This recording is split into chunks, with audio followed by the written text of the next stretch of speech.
Başladık mı ya? Başladık. Güzel. İyiyiz. Temiziz. Güzel. Yine bir %100 müzik canlı yayınında arkadaşlar. Birlikte olma şansını yakalamış bulunuyoruz. Bakayım temiz miyiz? Güzeliz ya. İyiyiz. Her şey yolunda. Şu Instagram'ın canlı yayın olayı hakikaten çok sıkıntılı ya. Yani Instagram kesinlikle canlı yayın yapılamasın diye bir sistem geliştirmiş. Şu anda mesela burada da ters duruyor görüntü. Neden böyle duruyor? Arkadaki logom benim niye ters duruyor şu anda? Bu ne saçma bir şey yani. Kamerayı flip ederim ben. O işi öyle çözerim. Benim için çok zor değil yani. Bunu halledebiliriz diye düşünüyorum. Şu kamerayı bir flip etmeyi deneyeyim bakayım. Flip. Bunu nasıl çevireceğiz şimdi? Dur. Şöyleli çevir. Ha, bak oldu. Çiçek. Mis. Başardık. Temiziz arkadaşlar. Abi sağdan tut sola dümdüz ilerlet o şekil olur. Baştan başlatalım isterseniz. Baştan başlatınca da olur diyorlar. Abi tişörtün çok güzel. Teşekkür ederim. Bu sevgili Probably'den yeni gelmiş bir tişört. Bugün böyle yayında giyerek açılışını yapmak istedim arkadaşlar. Ben de çok severek giyiyorum. Nasılsınız bakayım? Herkesin keyfi yerinde mi? Böyle bir giriş ekranı, yayın ekranı falan filan derken yine bir uğraştık ettik. Ama galiba sorunsuz bir şekilde bağlanmayı başardık. Ses biraz fazla açık gibi duruyor. Onu bir minik toparlayayım. Tamam, şu an ses daha iyi bir noktada diye düşünüyorum. Abi gençlik aşısı mı oldun? Onu köpekler oluyor diye biliyorum ben ya. Çok teşekkür ederim bu arada. Anlıyorum ne demek istediğinizi. Hayır, öyle bir şey yapmadım. Acun'un programları daha hızlı başlıyor. Doğru, çünkü onun bir rating kaygısı var. Gerçi yorumu yapan arkadaşın ismi de Ekmeleddin İhsanoğlu'ymuş. Hani yorumu ne kadar ciddiye almalıyız? Gelir Harun abi yayına kahvesiyle, yok bu sefer çayla geldim. Örer saçını bukle bukle. Meğer tel tel imtihanmış, bilmem nice düştüm bu hale demiş sevgili, kim, dur, isim çok güzel. Yetim Döven Sanchez. Bu arada yayını desteklediğiniz için ayrıca teşekkür ediyorum. Çok teşekkür ederim. Şimdi tabii yayında şu anda her tarafta chat var arkadaşlar.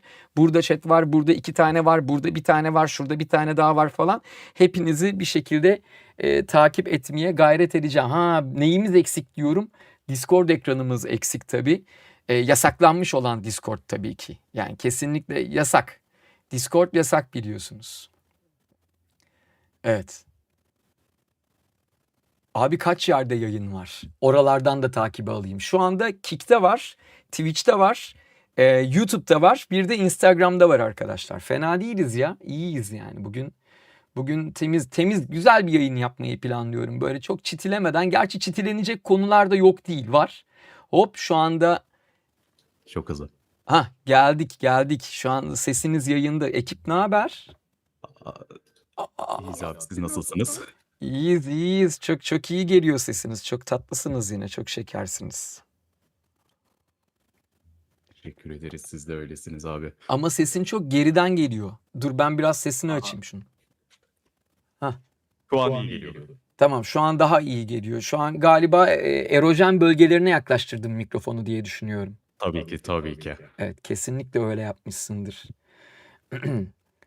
Evet, güzel.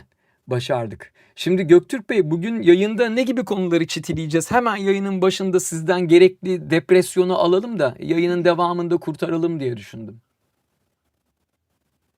Şimdi abi isterseniz böyle bir ufaktan oyunların yasaklanması konusuna değinebiliriz. Ha, oyunuma dokunma diyorsun. Ya başka bir yerime dokunabilirsin ama oyuna değil yani. Harun abi iyi yayınlar. Ben Headbangers Weekend'de senin davetinle gelmiştim. İlk gün fotoğraf çekilirken heyecandan sürekli titriyordum, çekememiştim. Telefonu elimden alıp sen çekmiştin. Doğru, evet, öyle durumlarda sizin durumunuzu anlıyorum arkadaşlar. Telefonu alıyorum. Hatta böyle şey diyorum, hani benimle fotoğraf çektirmek istedi falan filan deyip çekiyorum ki durumu kurtarmış olalım. Eğer faydam olduysa ne mutlu. Mehmet Dündar, Avusturya'dan selamlar. Vay, ikinci memleket Avusturya, bayılırız. Ayrıca yayını desteklediğiniz için ayrıca teşekkür ediyorum. Ramzolog kargalara katılmış, seni çok seviyoruz çok demiş, canım benim, ben de sizi çok seviyorum. Şu oyuna dokunma olayına bir dokunalım isterseniz. Yani biz dokunmadık galiba zaten oyunuma dokunma mevzusuna. Bir de biz dokunalım, tam olsun. Değil mi? Yani biz dokunmazsak ayıp olur. Farkında mısınız arkadaşlar? Bunlar böyle adım adım geliyor böyle şeyler yani. Önce böyle mesela bir şey yasaklanıyor. Diyorsunuz ki ya zaten çocuk oyunuydu bilmem ne. Gev gev konuşuyorsunuz böyle. Bu tip durumlarda benim gibi tepki veren insanlara da ne alınıyorsun hocam? Seni bağlayan bir şey yok yani burada falan filan diye bir de bizim de üzerimize geliyorsunuz. Sonra ne oluyor güzel kardeşlerim? Sonra sizin de üzerinize gelen şeylere sıra geliyor değil mi? Evet, böyle olur. Genelde bu işler böyledir canım arkadaşım. Yani biraz tarih okursak eğer, okullarda okutulan tarihten bahsetmiyorum. Yani bağımsız kaynaklardan kendinizi besleyerek biraz böyle tarih eğitimi alırsanız, biraz böyle işte ne bileyim mitoloji okursanız falan filan kuvvetle muhtemel ne demek istediğimi ve tarihin tekerrürden ibaret olduğunu hep birlikte göreceksiniz diye düşünüyorum. Yani şu anda söyleyebileceğim çok fazla bir şey yok. Çünkü bu bir gülümseme yayınıdır. Yani bu yayınları sizi gülümsetmek için yapmaktayız. Dolayısıyla ben bu yayınlarda böyle keyifsiz şeylerden konuşmayı çok sevmiyorum. Ama bu konularda kimlere söz hakkı tanıdığınıza da dikkat etmenizi öneriyorum. Bir haberci hanımefendinin yayınına konuk olmuş bir beyefendinin söyledikleri kulağıma geldi. Ne yazık ki. Keşke gelmeyeydi. Keşke o yayında böyle bir konuşma olmayaydı da ben de bunları duymayaydım. Açaydım kollarımı da konuşma diyeydim yani. Bu arada herkes konuşsun arkadaşlar. Herkes kendi fikirlerini özgürce dile getirmelidir. Kesinlikle buna inanıyorum. Ancak yani bir yasağı başka bir yasakla savunmaya çalışmak bence çok zekice değil. Yani isterseniz bunu bir düşünmek lazım. Yani hani benim alanımı yasaklama, onun alanını yasakla. Hani ille de bir şeyi yasaklayasın varsa benimkini değil, onunkini yasakla. Falan diye yırtmaya çalışmak ne kadar doğru, ne kadar mantıklı onu da sizin takdirinize bırakıyorum. Yani bence tartışılması gereken neyin yasaklanacağı, neyin yasaklanamayacağından çok neden bir yasak konmak durumunda kalınıyor olmalı. Olmalı eğer ipler senin elindeyse hemen çek göster. Göster bana ne kadar çelimsiz ve sevimsiz olduğumu. Olmalı. Neyse ne diyorduk? Bence bu konudan yeterince konuştuk Göktürk Bey. Çitileyeceğimiz başka bir konumuz var mı? Yok. Göktürk Bey şu anda röpte şambırını giyiyor muhtemelen. Ha buyur. Geldim abi. Ne var? Oğlum niye yayındayken böyle gidiyorsun kremlenmeye falan gidiyorsun? Yeterince parlak meme uçların rahat ol. Yok, yine de kendimi rahat hissetmem lazım ondan dolayı. Lazım değil mi? Lazım. Senin Lazım. predorsal ağının ne olduğunu bilmeyen Lazım. burada 7.000 liralık mouse'u fırlattıracaksın kafana. Lazım. Lazım ne lan? Lazım. Tabii lazım diye bir şey mi var? Lazım olacak. Tatminini bulamamış Ulvi. Yarım kalan öyle. Predorsal ağayı söyleyemeyen Ulvi. Güzel. Güzel. Tamam başka neyimiz var? Gönder gelsin bakayım hazır hızımı almışken. Bu işte tam cümle bitiremedim. Temsilcilik açma durum vardı. O konuyu geçtiğimizi farz ediyorum. Onun dışında Bu oyun platformlarının temsilcilik açma olayı mı? evet. Niye temsilcilik açıyorlar pardon? Yani bu şey gibi değil mi? Sen benim dokunabileceğim yerde ol. Sen her zaman kalbinin olduğu yerde. Bugün her şeyi şarkıyla anlatabiliyorum farkındasınız değil mi? Bugün enteresan bir şarkı söyleme şeysim var. Bir şey diyeceğim. Bu platformlar zaten vergi veriyor. Yani biz oyun aldığımız zaman vergi vermiyor muyuz? Bunu Aleyna benden daha iyi bilir de ben görüyorum orada gayet nal gibi vergi var. Tabii her aldığımız oyunda vergisini ödüyoruz. Tamam. Buradaki sorun ne o zaman? Bunu böyle de savunamazsın artık. Bir şey diyemeyeceğim. Neyse. Abi Netflix'in dublaj hakkındaki paylaşımı hakkında ne düşünüyorsun? Ha bak yine yayının başında geldik. Çiçek gibi konulara. Ne düşündüğümü uzun uzun yazdım arkadaşlar. Ya o konuda da bir şey söylemek istiyorum. Ya bazı konularda bir şey yazıyorum bazen ki ben yazdım mı sağlam yazarım biliyorsunuz. Şimdi bazı geri zekalılar var. Bu geri zekalılar işte AI'ya yazdırmış falan diyor. Oğlum siz salak mısınız? Siz kendinizi ifade etmek için AI mı kullanıyorsunuz? Yani böyle bir konuda ben neden AI'ya yazdırayım ki bir yazıyı? İşte oturup cıvıcık cıvıcık yazıyorum. Fark ediyorsanız ben hızlı konuşuyorum. Konuştuğumdan daha hızlı yazabiliyorum yani. Hani beni tanıyanlar biliyor. Merak etmeyin AI'ya falan yazdırmıyorum. Ben böyle sizin gibi bir derdim olduğu zaman birileri benim adıma sözcülük yapsın diye el açıp beklemem yani. AI meyay sökmez bana bam güm konuşurum ona göre yani. Neyse şimdi bu paylaşım konusuna gelelim. Şimdi paylaşım bir meme aslında. Baktığınız zaman bu dünyanın başka yerlerinde de işte dublajlı mı izliyorsun? Evet blok falan filan. Yani bu meme'i hepimiz biliyoruz. Hani burada şey de yok. Nasıl diyeyim? Yeni bir fikir de yok ortada.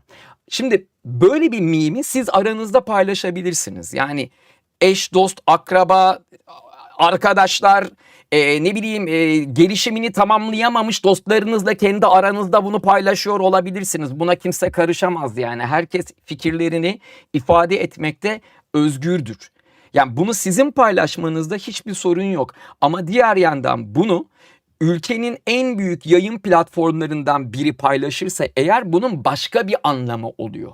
Ben o yüzden buna tepki verdim. Yoksa umurumda değil. Bana ne lan? Bir de şey yazanları olmuş böyle. Bak görüyor musun alındı.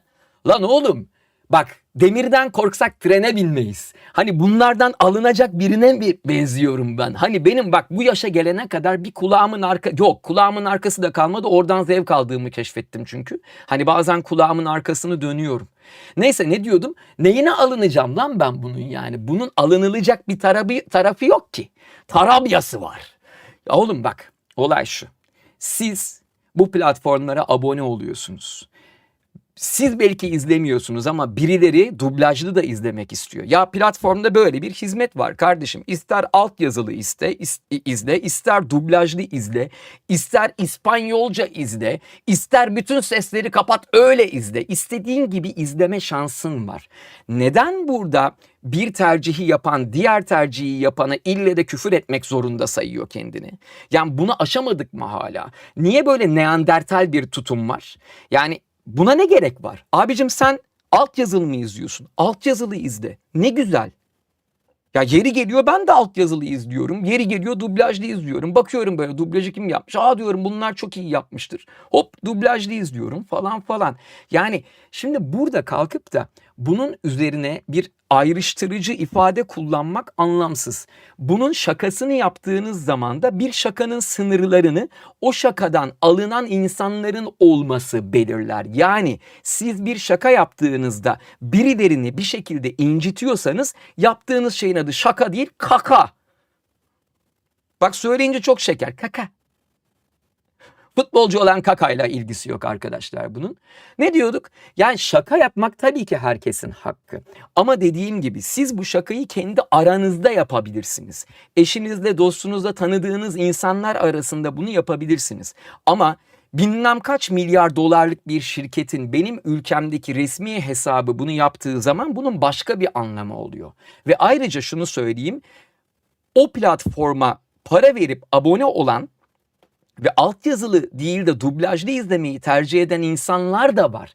Niye bu insanları küçük düşürüyoruz? Yani bu hesabı yöneten arkadaşımız bunun farkında değil midir sizce? Ya da bunun farkında olamayacak biri mi yönetiyor acaba o hesabı diye sormak ister deli gönlüm. Tabii ülkede sosyal medya yöneticiliği denen şey juniorlara verilen bir iş olduğu için ne yazık ki böyle iletişim kazaları yaşanabiliyor. Kaldı ki ben o uzun yazıyı şu sebeple yazdım. Bakın Netflix çok değerli bir marka.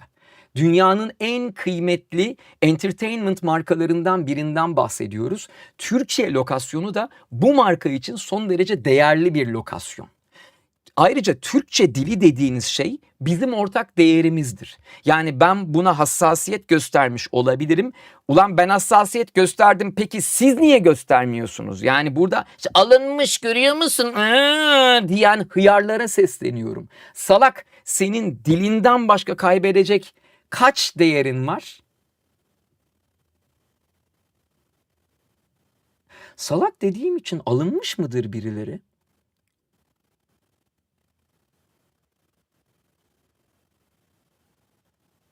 Dil bir toplum için son derece kıymetli bir şeydir arkadaşlar. Diliniz sizin diğer insanlarla iletişim kurmanızı sağlayan yegane değerinizdir. Eğer dilinizi korumayı başaramazsanız bir toplum olarak varlığınızı koruyamazsınız. Parçalanmış, bölünmüş toplumlara bakın, dil birliğini koruyamamış toplumlar görürsünüz. Dil birliğini koruyamamış toplumlarınsa parçalanması, bölünmesi, birbirine düşmesi son derece kolaydır. Asimile olması son derece kolaydır. Bu sebeple bu tip durumlar dahil olmak üzere en hafif anda bile dilinizi sonuna kadar korumak zorundasınız. Ayrıca ülkemizde bir yasal boşluk var. Bu yasal boşluğunda devlet organları tarafından derhal doldurulmasını bekliyorum. Dünyanın gelişmiş ülkelerinin hemen hemen hepsinde gösterime giren, yayına giren yapımların belli bir miktar kopyasının muhakkak dublajlı olmasına ilişkin bir yasa vardır. Bu yanılmıyorsam Almanya'da var, İtalya'da var, yanılmıyorsam Avusturya'da da var. Yani adam diyor ki sen kendi dilinde mesela İngilizce bir içeriği benim ülkemde tabii ki yayınlayabilirsin. Ama bunun dublajlı versiyonunu da yayınlamak zorundasın diyor. Bunu niye yapıyorlar biliyor musunuz? Ya devletler manyak mı? Niye böyle bir şey yapıyor sizce devletler? Çünkü arkadaşlar devletler dili korumanın ne kadar önemli bir şey olduğunun bilincinde olan kurumlar. Dili korumanın ne kadar önemli olduğunun farkında olan devletler ve sistemler böyle yasalar çıkartıyor. Hani bizi kıskanıyorlar ya. O açıdan söylüyorum. Ayrıca ben alınganlık falan yapmadım. O yazının o kadar uzun olmasının sebebini de söyleyeyim. Arkadaşlar benim bir konumum var. Yani ben durduğum yer itibariyle böyle bir yazıya işte şirketin hesabını amcanızın oğluna mı yönettiriyorsunuz ya falan diye ağzımı eğip komediye vurarak bu konuyu ele alamam. Eğer böyle yaparsam çok ayıp olur. Hem kendi sektörüme ayıp etmiş olurum, hem meslektaşlarıma ayıp etmiş olurum, hem kendime ayıp etmiş olurum, hem de bugüne kadar size, bana değer vermiş olan, benim yaptığım işe kıymet vermiş olan size ayıp etmiş olurum. Çünkü şöyle bir gerçek var kardeşim. Ben bir seslendirme sanatçısıyım ve beni takip eden insanların içinde ciddi bir kalabalık dublajlı bir şeyler izleyen insanlar. Bu insanlar dublajlı içerik izlediği için aşağılanmamalı. Böyle bir şey olduğunda ben tabii ki öne çıkacağım. Tabii ki bu insanlar adına bir cümle, birkaç cümle bir şey söyleyeceğim. Ben öyle sizden alacağımı aldıktan sonra size sırtını dönen popüler kültür mantarlarına benzemem. Sizin bir derdiniz olduğu zaman ben topa girerim güzel arkadaşım. Emre G 2004 yayını desteklediğiniz için teşekkür ederim. Abi bir kere o yapar mısın? Gerek yok bunlara. Anlatabildim mi? Canlarım benim. Farkında mısınız? Yayını açtığımızdan beri aslında bahsettiğimiz şeyler benim değil, sizin sorunlarınız arkadaşlar. Bu yayınlar biraz da bu sebeple yapılmaktadır. Evet bu bir eğlence yayınıdır ama ben şunu yapamam yani. Ben böyle sizin bir derdiniz olduğu zaman bu derdi görmezden gelemem. Öyle bir şansım yok güzel arkadaşım. Seni yalnız bırakamam yani. Sen beni takip ederken, benim içeriklerimi paylaşırken, benim videolarımı izlerken, benim yaptığım filmlere giderken, benim çalıştığım projeleri gidip satın alırken, benim için bilet satın alırken ben senin bir derdin olduğu zaman sırtımı dönüp gidemem canım kardeşim. Olmaz yani. Delikanlılığa yakışmaz. Delikanlılık dedik şimdi seksist bir söylem olmasın. Ulan bundan da korkar olduk ya. Adamlığa da... Neyse yakışmaz oğlum. İnsanlığa yakışmaz. Tamam mı? Lady Galadriel bu arada gördüm 10 arkadaşımızı yanılmıyorsam çok mutlu ettin. Çok teşekkür ederiz. Bu arada sen de 26 aydır kanala aboneymişsin. Vay arkadaş be. Muhteşem. Muhteşem. Vallahi muhteşem yani. Game Sintor ne demiş? Abi One Piece'ten bir Luffy dublaj alabilir miyim? Meme ayrı yazılır. Abi niye böyle şeyler istiyorsunuz benden? Böyle şeyleri yapmayacağımı biliyorsunuz. Bunu bu şekilde yapmam da ayıp olur zaten yani. Hani hem size ayıp olur hem kendi yaptığım işe ayıp olur. Boş verin bunu. Canım benim, çok teşekkür ederim yayını desteklediğin için. Çok tatlısınız. 26 seri toplamda 31 ay oldu. Vay arkadaş. Sen Alberto Marquez'le beraber galiba kanaldan emekli olmaya çok yakınsın. Ya bak, mortgage'a falan girseydiniz. Yemin ediyorum bak, mortgage'a girmiş olsaydınız 120 ayda ev alıyorsun abi. Yani keşke benim kanala abone olacağınıza, bak 31 ayı geçmiş bile. Orange Fish yayını desteklediğiniz için çok teşekkür ederim. Abi bence serisi devam edecek mi? Etsin abi ya. Edecek. Hatta ne zaman? Geçen hafta Salı günü arkadaşlar Bence serisinin yeni bölümlerini çektik. Ve hadi müjdeyi de vereyim. Bence serisini bu sefer kendi stüdyomuzda çektik. İlk defa kendi stüdyomuzda Bence'nin yeni bölümlerini çekmiş olduk. Kendi ekipmanımızla, kendi ışıklarımızla. Bu bizi çok mutlu etti.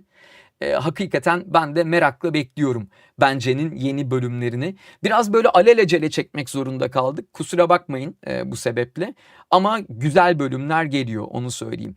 Üstadım, üyelikte 4. aya girdim, seni çok seviyorum. Canım benim, ben de sizi çok seviyorum. İyi ki varsınız. Kargalara katılmış sevgili Bilgi Küresi A47M. Efendim ne güzel, süper. Instagram'daki kardeşlerim, Spider-Man abi ne haber? Ben Harun ama Spider-Man'i beğenmenize sevindim canım benim. Epstein dosyası hakkında ne düşünüyorsunuz? Ne düşüneyim? Yani ne düşünmem lazım? Benim bir şey düşünmem lazım mı? Bakın, bir de bir şey atlıyorsunuz arkadaşlar. Bu tip olaylarda farkında mısınız? Anormal bir magazin oluşuyor aniden yani. İşte şu da adaya gitmiş, bilmem ne, adayı şu terk etmiş. Ya bunlar böyle sulandırılabilecek konular mı? Farkında mısınız arkadaşlar? Olayda suçlu olma ihtimali olan herkesin isminin bir şekilde sansürlendiği ya da işte olayda suçlu olma ihtimali olan insanların bir biçimde olaydan yırttığı, yani sizin bu sosyal medya hype'ınız yaşanırken hakikaten bu olayda suçlu olarak yargılanması gereken insanlar arada kayboluyor gidiyor. Şu Kik'teki arkadaşı atar mısınız? Bir şeyi tekrar yazan herkese atar mısınız arkadaşlar? Çok teşekkür ederim. Ne yazdığının önemi yok. Çünkü bir şeyi tekrar yazdığınızda aynı zamanda kanaldaki diğer arkadaşlarımıza haksızlık etmiş oluyorsunuz. Kanaldaki diğer arkadaşlarımızın hakkını korumak adına sizi ne yazık ki kanaldan gönderiyoruz. Harun hocam mükemmelsiniz. Canım benim, o sizin bakışınızdaki mükemmelliktir yani. Sormaya korktuğum konu açıldı. Ya arkadaşlar bakın, bunlar yeni şeyler değil ki. Bunlar yani 1000 yıldır da konuşuluyor böyle şeyler. Bir de şimdi şey diyorlar ya, unutmayacağız, unutturmayacağız. Bok unutmayacaksınız.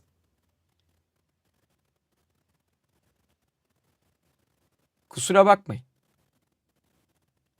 Bal gibi unutacaksınız. Unutmanız da lazım zaten. Unutmak ödüldür. Öyle bir gerçek var. Bana unutmayacağız dediğiniz olayları söylesenize canım arkadaşlarım. Ben de size ne zaman unuttuğunuzu söyleyeyim. Buyurun, 6 Şubat geçti. Unutmamıştınız değil mi? Ne oldu unutmadığınızda? Unutmadığınızda? Biraz sesim kısık, kusura bakmayın. Ne oldu? Depremin üzerinden kaç sene geçti? Unutmadınız değil mi? Ne oldu? Ne değişti? Orada hala konteynerlarda yaşayan insanlar var. Kendini bilmezin biri de diyor ki konteynerlarda kalanlar konteynerden çıkmak istemiyor. Çünkü orada ekmek elden su gölden diye yorum yapabiliyor.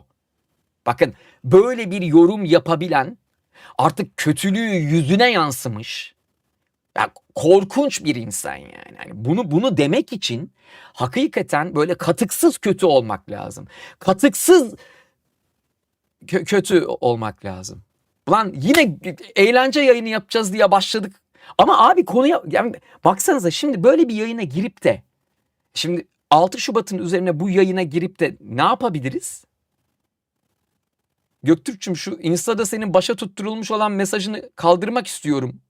Kaldıramıyorum. Niye? Ha, tamam. Tamam, kaldırmışız. Başarmışız. Neyse, katıksız diyeyim, ben bırakayım orada yani, artık bakarsınız siz. Ben karışmam sizin. Bugün hayatımın enteresan sansürlerinden biri geldi. Küfür etmemişim, argo kullanmamışım, hiçbir şey yok. Yani seni de planını da deyip gitmişim. Ona düzeltme geldi. Ama şeyi yazmamışlar. Mesela niye düzeltme gönderdiklerini yazmamışlar. Dedim ki buna niye düzeltme gönderdiniz? Bilmiyoruz.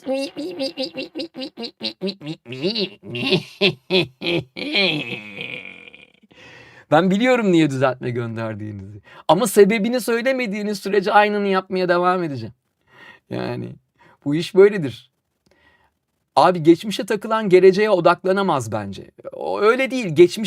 Geçmişini unutan da geleceğe erişemez. Öyle bir durum var yani. Geçmişini unutmayacaksın ama geçmişe takılmayacaksın. Orada bir ayar var, bir denge var. O ayarı kaçırmamakta fayda var canım arkadaşlarım. Yani mümkün olduğu kadar hani böyle tatlı bir yerde onu tutmakta fayda var.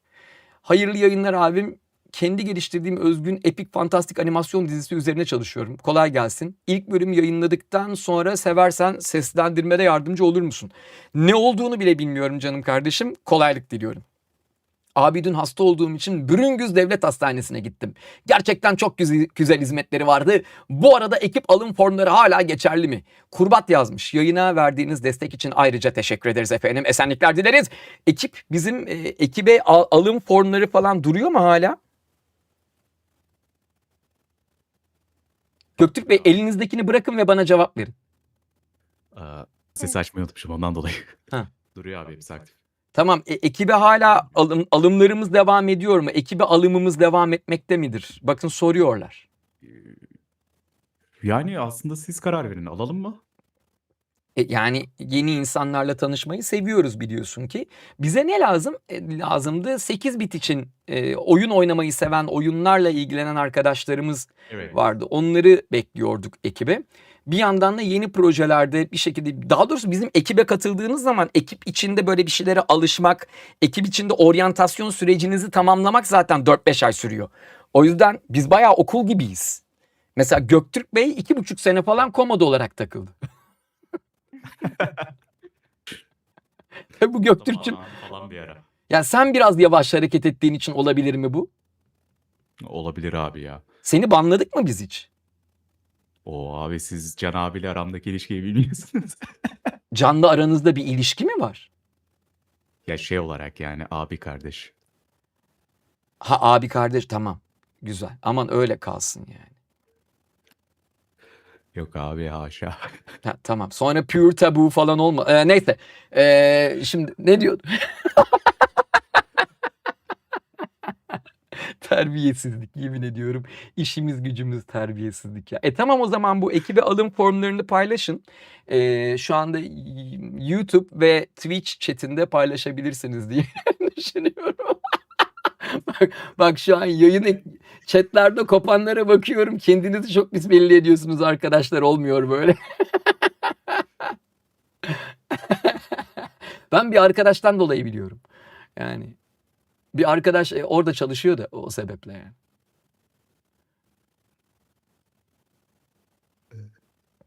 Kendi şarkımı yazıyorum, bir önerim var mı acaba? Yok. Kendi şarkınız, yani zaten o yüzden bir önerim yok. Kendi şarkınız olduğu için bir önerim olmamalı. Bir oyun yapımcısı olarak Instagram sayfasına yardımcı olmayı çok isterim yazmış Arctic Orchestra isimli arkadaşımız Kik'te. Değerli arkadaşlar, bak ne güzel işte, oyun yapımcısı insanların zaten aramızda olmasını istiyoruz. Ne güzel olur. Abi sence Türkiye'de senin sesini duymayan var mıdır? Yani hayatında hiç televizyon görmemiş biri varsa eğer vardır. Ama o da radyoda duymuş olabilir diye düşünüyorum.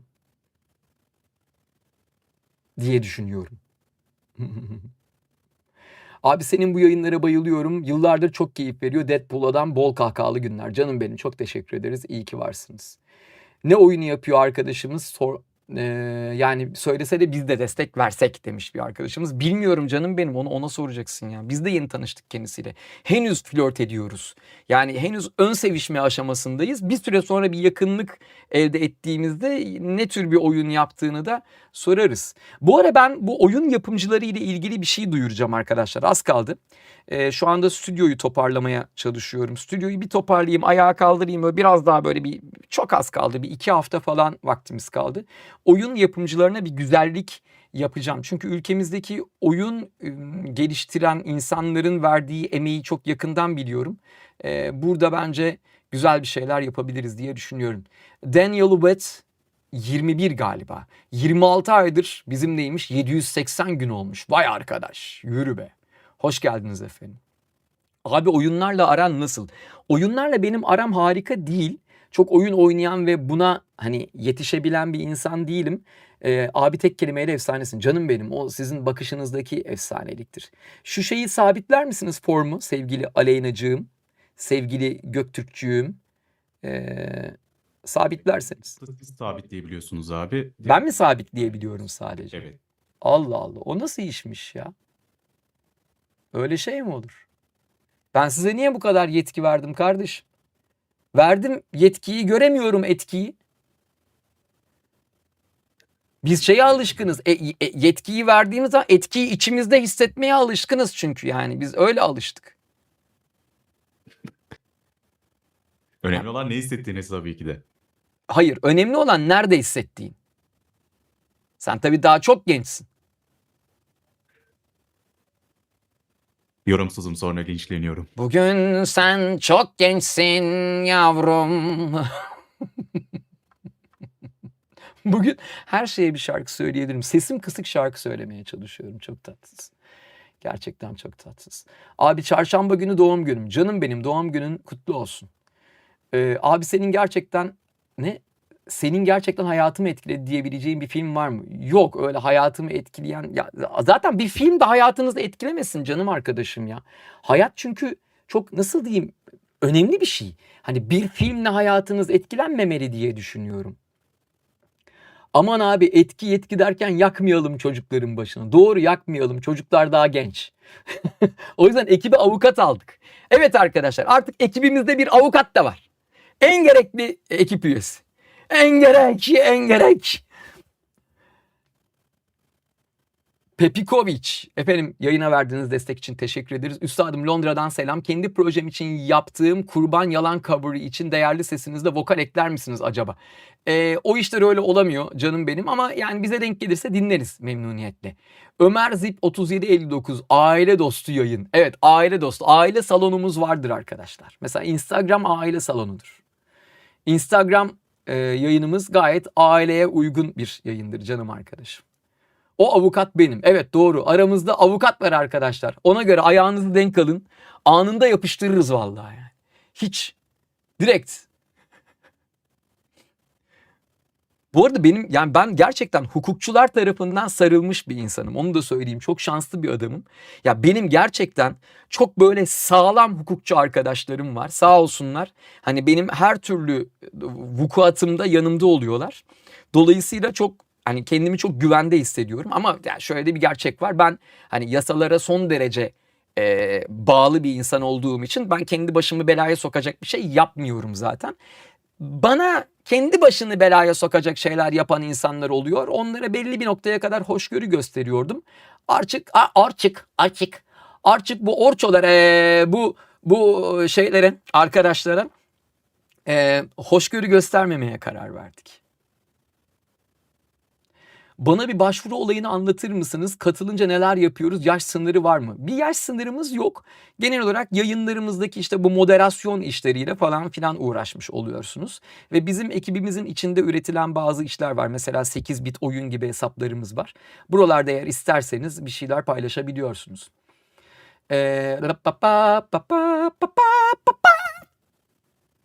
Cızırtı var arkada. Niye cızırtı var arkada? Öyle mi? Yo. Ama biraz sesi çok açıkmış bu yayının. Niye bu kadar? Evet, biraz bağırınca evet bir cızırtı oluyordur muhtemelen. Nereye katılıyoruz? Yukarıya yaptığımız bir link var, bak yukarıya sabitlediğimiz bir mesaj var. Cam gibi geliyor ses canım benim Ufukçum. Ayrıca bugün güzel haberlerini aldığım için çok mutlu oldum. Abi ufak bir sıkıntımız var da onu galiba siz... Ne oldu, kakan mı geldi? Yok, o değil. Tamam. Instagram'a link atınca link olarak algılamıyor. Oradan da kopyalayamıyorlar metnin form linkini.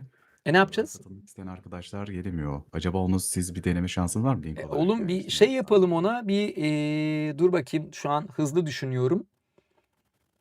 Kolay bir link yapsak diyeceğim. Var mı öyle kolay bir link oluşturabileceğiniz bir yer? Böyle kolay yazılacak. Kolay Ne bileyim, zıpla.com haşırt form gibi. Var ya böyle URL shortener şeyleri Tamamdır, var. hemen hallediyorum. Bak ne güzel. İşte ama bunu keşke ben düşünmeseydim. Şimdi şey oldu bak. Hani dedim acaba reklam olur mu olmaz mı? Yok yani yayını izleyen 7 milyon kişi için şu anda Göktürk bunu düşünemiyor mu acaba diye bir soru işareti oluştu kafalarda. Arkadaşlar Göktürk ekibimizin masaj yağı uzmanı falan, yani onun alanına girmediği için. O böyle meme uçlarınızın en parlak göründüğü kremleri falan biliyor. Yani onun şeyi o. Uzmanlık alanı dışında kaldığı için bilemedi. Link kısa olduğu için kısa şeylerle aram yok ya, ondan dolayı abi, kusura bakma. Vaa! Uzun seviyorsunuz demek. Çok güzel. Çok güzel. Göktürk'cüm keşke bana bu ortayı açmasaydın. Yani bak dikkat edersen golü sessizce çaktım. Yani böyle hani 90'a böyle yavaşça çaktım. Yani diye böyle ebek diye bıraktım yani. Evet, Göktürk Bey'den yine son derece sıkıntılı bir top açıldı arkadaşlar. Neyse ki olaysız atlattık yine. Super Chat geldi abi. Bakayım Super Chat ne gelmiş? Ben mi kaçırdım? Harun abi, Netflix'te One Piece live action sezonunda dublaj ekibinde var mısın? Bilmiyorum canım. Zaten böyle bir şey olsa bile ben bu konuda konuşamam burada. Yani mesleki prensiplerim gereği yayınlarda işimden mümkün olduğu kadar az konuşuyorum. Hatta hiç konuşmuyorum. Abi YouTube'da amatör dublaj yapmayı düşünüyorum. Orta segment bir kulaklık ve mikrofon önerim var mı acaba? Yayını desteklediğiniz için teşekkür ederim. Tabii ki kendi videolarınızı seslendirebilirsiniz. Yani bunu niye yapmayasınız? Diğer yandan benim kullandığım mikrofonlar size biraz ağır gelebilir diye düşünüyorum. Mesela şurada bir Shure SM7B var. Benim çok beğendiğim bir mikrofon ama tek başına ne kadar çözüm sağlar? Ona bir bakmak lazım. Mikrofon dediğiniz şey tek başına alınınca bir işe yarayan bir şey değil. Yani mikrofon dediğiniz aletin arkasına koyduğunuz ses kartı, preamp falan filan, bu tip şeyler de önemli. Dolayısıyla orada bayağı bir konuşmak lazım. Bilgi Küresi ne demiş? Yayını desteklediğiniz için teşekkür ederim. Abim 2 defa katıl için mesaj attım, göremedin galiba. Allah Allah. Nasıl görmedim ya? Dur bakayım. Yo, görmüşümdür. Bakayım. Ya göremediysem de kusura bakmayın. Demek ki çünkü burada hızlı akıyor her şey. Ben şu anda 5 chat takip ediyorum. Dolayısıyla biraz şey olabilir. Biraz aksayabilir. Selamlar, iyi geceler, iyi yayınlar abi. Canım benim, çok teşekkür ederim. Kral, oyunlara gelecek yasaklar hakkında ne düşünüyorsun? Yayının başında bunu konuştuk canım benim. Bunu konuşmuştuk. Allah'ım özene bezene yaratmış. Hem sesi yakışıklı hem... Teşekkür ederim. Utandırdınız gerçekten. Tamam, güzel. Böyle şeyler yaptığınızda utanıyorum. Farkındasınızdır. Umarım farkındasınızdır. Göktürk, bu nedir? 2cm.es. Kısaltın dediniz, ben de kısalttım. Link kısaltılmış abi. 2 santimetre mi? Evet. Linki de kısaltıyoruz. Diğer chatlere de aynı linki koy da insanlar gülebilsin. Şu anda anlamadılar çünkü espriyi muhtemelen. Tamam. Oğlum bak, bulduğun link kısaltma servisi bile sıkıntılı, farkında mısın? Abi kısa istediğiniz kısa koydum işte, en kısası bu 2 santim. Büsbürün gözlüğü çok güzelmiş. Hoş geldiniz. Bizim bir psikologumuz vardı, ne oldu ona? Vallahi ne oldu ona? Harbiden bizim bir psikologumuz vardı. Ne oldu ona? Kadını çıldırttım ben galiba sonunda. Kiki okumuyor, bu adam taraflı. Yok ya. Abi seni örnek olarak alabilir miyim? Alma bence. Ben örnek alınacak bir insan değilim diye düşünüyorum. Muhabbet çok yanlış yerlere kayıyor hocam. Evet, bazen kayabiliyor ama önemli değil. Yani bazen kaymak güzeldir. Nereye kaydığı önemli. Ya şimdi Uludağ'a gitmişsin, kaymayacak mısın? Ama orada da mesela nereye kaydığın önemli. Anlatabiliyor muyum? Yoksa kaymakta bir sorun yok. Neydi, bir şarkı vardı. Kaymak lazım, kaymak lazım. Böyle bir şarkı vardı değil mi? Güzel şarkıydı. Tamam ama artık şakayı şey yapıyorsunuz. Şakayı kaka yapmaya başladınız. Ben şakayı yeterince kaka yaptım. Yani bunun daha kaka olmasına gerek yok. Abi Epstein olayını biliyor musun? Musun ayrı yazılır. Öncelikle onu biliyorum desem. Aklımdan ilk o şarkı geçti. Bizim bu müzik repertuarımız ne olacak ya? Abi yeni videolar neden gelmiyor? Yeni geldim, cevaplandırdıysan kusura bakma. Geliyor canım, geliyor. Çektik. Bu hafta çektik. Bence'nin yeni bölümleri geliyor. Az kaldı. Biraz sabır. Çok az kaldı. Çok yakında sizinle olacak efendim. Abi Kevin Levin desem edersin abi. Yayını desteklediğiniz için ayrıca teşekkür ediyorum. Abi kendine haksızlık ediyorsun. Neden örnek alınmayasın? Bence örnek alınmamalıyım arkadaşlar. Çünkü beni örnek alarak potansiyelinizin hakkını veremiyor olabilirsiniz yani. Bence çok daha iyisi olabilirsiniz. Benden çok daha iyisi olabileceğinize inanıyorum. Dolayısıyla beni örnek almazsanız iyi olur. Kısa koydum derken ayıp oluyor Göktürk Bey demişler. Bence çok haklılar. Bence çok haklılar yani. Biz de yaranamıyoruz ki. Doğru. Sen de haklısın. Ömür Pro 35 efendim yayını desteklediğiniz için teşekkür ederiz. Saç bakımı için ne kullanıyorsun abi? Çok sağlıklı görünüyor. Canım benim çok teşekkür ederim. Vallahi çok bir şey kullanmıyorum aslında. Ama love markım Rossmann. Yani Rossmann'ın ürünlerine bayılıyorum. Balea diye bir markası var onların. Yani ne yapsalar güzel. Abi bu ses doğuştan mı? Arkadaşlar ne olur ses hakkında bir şey demeyin. Zaten kısıldı. Şu an kısık. Hani nazara inanmam ama falan. Falanlılı. Abi hayranımsın. Peki. Olur. Yani. Abi kaç saattir yazıyorum. Beni takip edebilir misin? Niye? Tanımıyorum ki abi seni. Yani.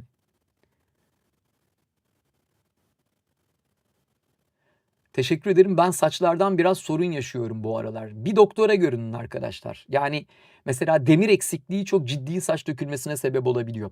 Büsbürüngüzlü.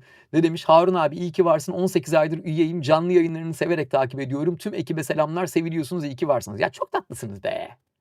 Çok tatlısınız. Vallahi bak çok tatlısınız yani. Çok şekersiniz. Abi kaç yaşındasın? 672.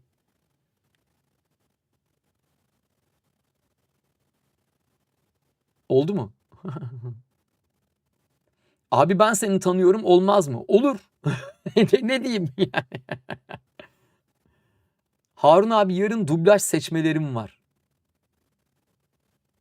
Nasıl yani? Kim seçiyor? Nasıl oluyor? Bilmiyorum. Ben bilmiyorum. Benim bilmediğim çok yabancısı olduğum konular bunlar. Bana sormayın arkadaşlar. Ben bilmiyorum. Ben bilmiyorum. Ben de yok onlar yani. Ben bilmiyorum. Abi seni çok seviyorum. İyi ki varsın. Canım benim ya ben de sizi çok seviyorum. Ne güzel şeyler yazıyorsunuz. Hakikaten çok tatlısınız. Abi sesin yaşına göre gerçekten genç ve diri duruyor. Teşekkür ederim bebeğim.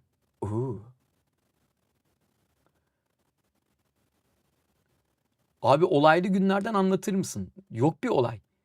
Beytar kargalara katılmış efendim hoş geldiniz.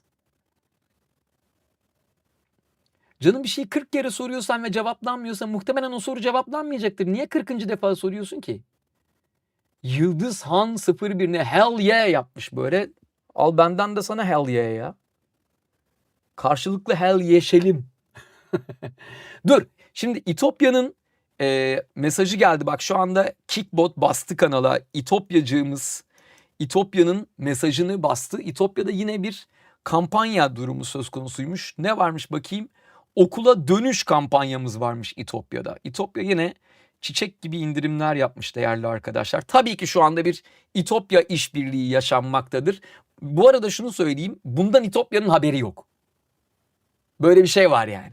Benim canım istiyor abi. Ben böyle sevdiğim markalara bu tip hareketler yapmayı çok seviyorum. Sevgili İtopyacığımızın okula dönüş kampanyası varmış. Tıklıyoruz, bakıyoruz.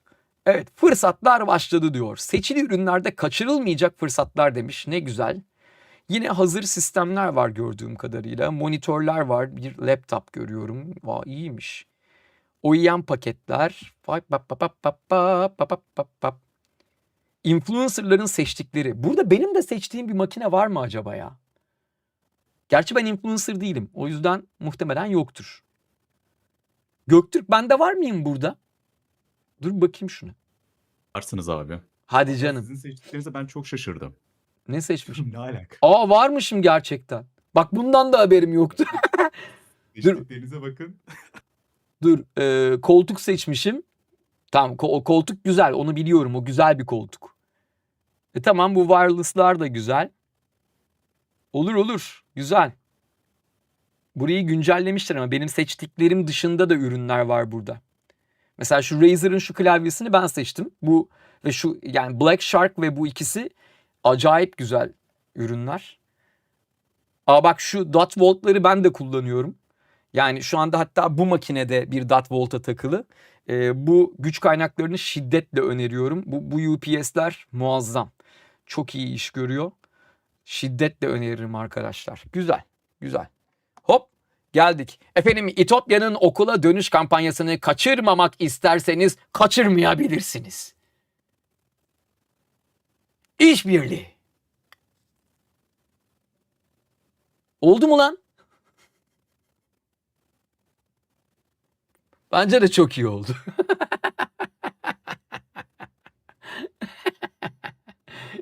Güzel. Bence de çok iyi oldu. Çiçek gibi oldu. Tertemiz, yakıştı yani. Abi, benim için Deadpool'un seslendirmesini yapabilir misin lütfen? Yaptım ama senin için değil. Yani birkaç balya para için yaptım. Yok lan, canım istedi o yüzden ya. Abi çok iyi ya. Abi bence bunları bırak, silah kullanan, yerde sürünen Spider-Man gitti. Tam okuyordum, gitti. Ha evet, ondan alayım ben. Evet, bulursam alacağım. Henüz bulamadım. Bulursam alacağım. Canım benim. Abi, yeni albümün çıkacak mı? Gerçekten sesin çok güzel ve bir imajın var. Teşekkür ederim. Yeni şarkılarını merakla bekliyoruz. Canım benim, çok teşekkür ederim. Haruncan Paragöz olmuş. İzlenmez artık. Yuh be falan. Tabii lan. Allah Allah. Ne yapacağız yani? Ne bekliyorsunuz? Metax efendim, yayını desteklediğiniz için teşekkür ederiz. Selamlar, iyi yayınlar Harun abi. Göktürk Bey'i de yazılım fuarlarında daha çok görmek istiyoruz. Göktürk Bey, hayranlarınız gelmiş efendim. Ah, teşekkür ederim. Ah, teşekkür ederim. Senin bu Zeki Müren triplerine bayılıyorum. Ah, teşekkür ederim. İsmim Mesut, soyadım Bahtiyar falan. Olur olur, güzel. Güzel. Güzel. Aslan kardeşim benim ya. Göktürk'cüm, sana saplamaya bayılıyorum. Bozulmuyorsun inşallah. Yok abi ya, alıştık. Tamam. Sen benim sidekick'imsin yani. Seni böyle seviyorum ben. Harun abi, Yani siz gibi. oyunuma dokunma. Bunun hakkında konuşur musun? Oğlum, konuştuk. Yayının başına gelmiyorsunuz. Yayının ortasından giriyorsunuz. Sürekli beni yayının başına döndürüyorsunuz. Konuştuk. Konuştuk. Konuştuk. Yurt dışında TUMVD Üni'de mühendislik okunur mu? Yani yurt dışında okul okumak harika bir şey. Yani öneririm, eğer yurt dışında üniversite okuma imkanınız varsa bunu tabii ki öneririm. Ama bahsettiğiniz okulu bilmiyorum. Mühendislik konusunda da bir şey diyemem çünkü ben mühendislik hakkında bir şey bilmiyorum. Şu Kick'te nickini beğenmediğimiz, daha doğrusu yani nickini beğenmedik değil de o nickle benim kanalımda barınamaz. Onu gönderir misiniz? Teşekkür ederiz. Yani argo kullanımını da bir yere kadar destekliyoruz ama yine de kanalda kadınların da olduğunu düşünerek hareket ederseniz memnun oluruz canım arkadaşlarım yani. Kime küfür ettiğiniz fark etmez. Yani küfür ettiğiniz insan küfür edilmeyi hak ediyor da olabilir. Benim için fark etmez. Ama hani bir lafın söylenebileceği ve söylenemeyeceği ortamlar vardır, değil mi? Yani mesela yaşı sizden küçük insanların olduğu bir ortamda nasıl konuştuğunuza bir dikkat edersiniz. Hanımefendilerin olduğu bir ortamda nasıl konuştuğunuza dikkat edersiniz, değil mi? Yani bunu size ananızın babanızın öğretmiş olması gerekiyor. Ama işte bu eğitimlerin bana kalmış olması ne kadar acı verici. Tabii hayat zor. Ana baba çocukla ilgilenemiyor ki. Çocuk salınıyor. Çocuk ortamda büyüyor evladımız. Dolayısıyla bir şey diyemiyoruz. Harun abi iyi yayınlar, eski takipçilerindenim. Öğrencim abi onu yapmıyoruz. Onu yapmıyoruz. Niye yapmıyoruz? Çünkü onu yaptığımız zaman herkes aynı şeyi istemeye başlıyor. Yayın bir anda polis radyosuna dönüyor. Bakırköy'den Hale, Jale ve Lale için geliyor. Satriani'den Circles falan. Ya girmeyelim o toplara. Girmeyelim o toplara yani. Çünkü sonra o top bize giriyor. Yani. Bu arada aklıma gelen ilk şarkının da Satriani'den Circles olması ayrı bir saçmalık yani.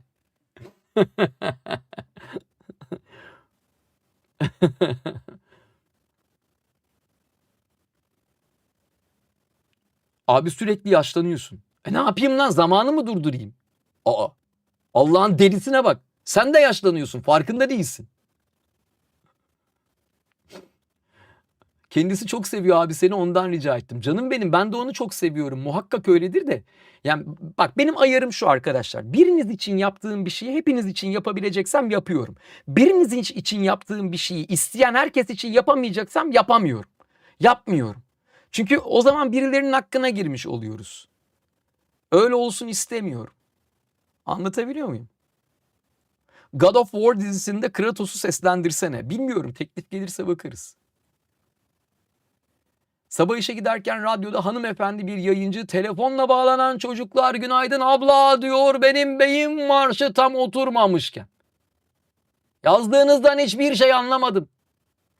Anlamadım. Ama benim salaklığımdır diye düşünüyorum. Abi oyun yayınları açacak mısın? Evet, kanayan yaramız bu da. Şu an 2 kanayan yaram var. Biri çayımın bitmiş olması. Diğeri de oyun yayınları mevzusu. Hala oyun yayını açacağız değil mi? Biz 5 yıldır oyun yayını açacağız. Abi spikerlik düşündün mü hiç? Sorun bakayım, spikerlik beni düşünmüş mü?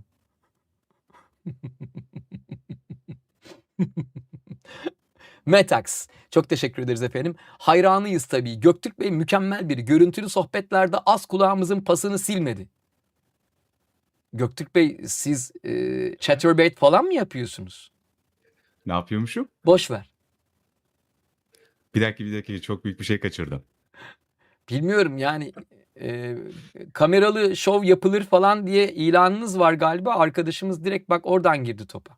Ayda. Bilmiyorum. Biz gizli sözleşme Cam show yapılır şimdi. mı Göktürk Bey? Bilemiyorum artık. Bilemiyorum artık mı? Bir hell yeah daha geldi. Bilmiyorum, ondan dolayı.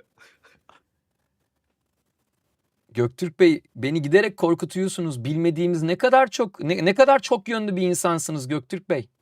Teşekkür ederim. Biz daha sizin Mayokini koleksiyonunuza alışamamışken. Ya teşekkür ederim. Utandırıyorsunuz beni. Ne demek? Mahcup oluyorum ama. Ne demek? Ömer Pro 35 ne demiş? Abi oyun seslendirmesi yaptım mı? Bu arada adım Ömer. Memnun oldum Ömer'cim. Evet, yaptım. S Papi. Papi, sen bizdensin. Abi seni dinleyince Ferhan Şensoy dinlemiş gibi hissediyorum. Aa, canım benim. Büyük ustadır. Büyük ustamızdır. Nur içinde yatsın. Çok kıymetli. Eğer bu gerçekten aldığım en kıymetli iltifatlardan biri oldu şu anda. Daha bir utandım. Teşekkür ederim. Abi 11 yaşındayken gelmiştim. 13 yaş altındasın, küçüksün dediler. 13 yaşında geldim. 13 yaşına geldim. Hoş geldin. Güzel bir yaş. 13 yani.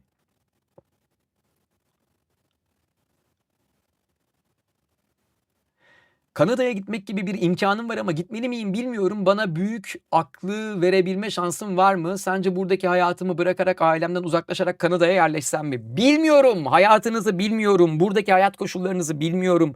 Buradaki durumunuzu bilmiyorum.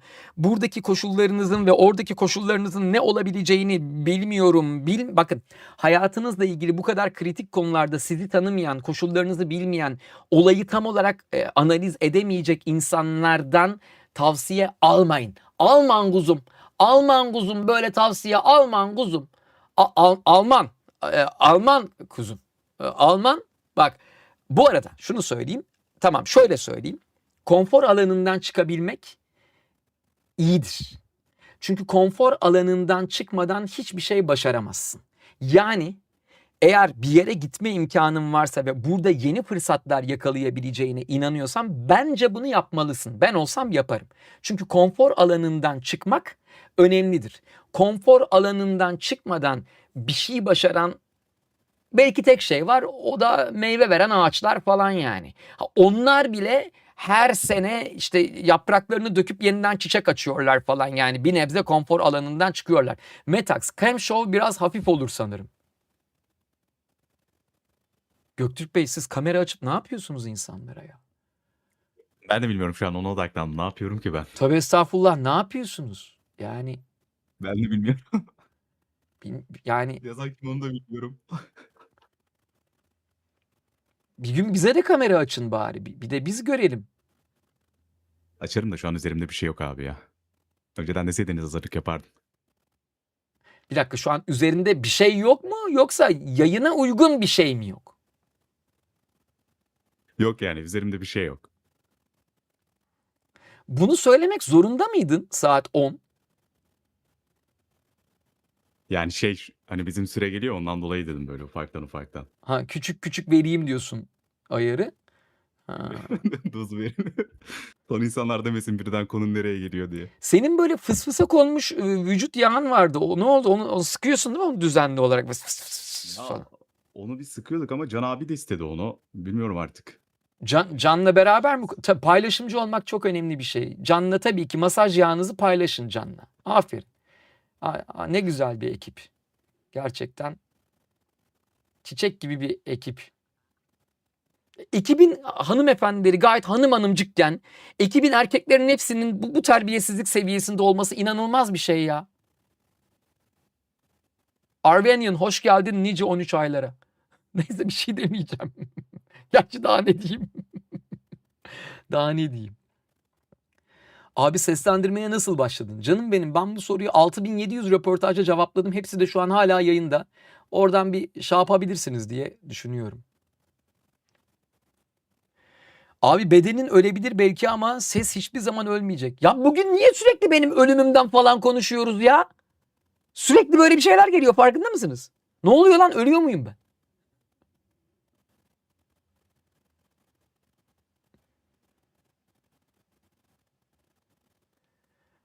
Abi beni niye görmüyorsun? Sabahtan beri yazıyorum. Üzüldüm. Seni çok seviyorum ama. Ben de seni seviyorum canım benim. Ne demek?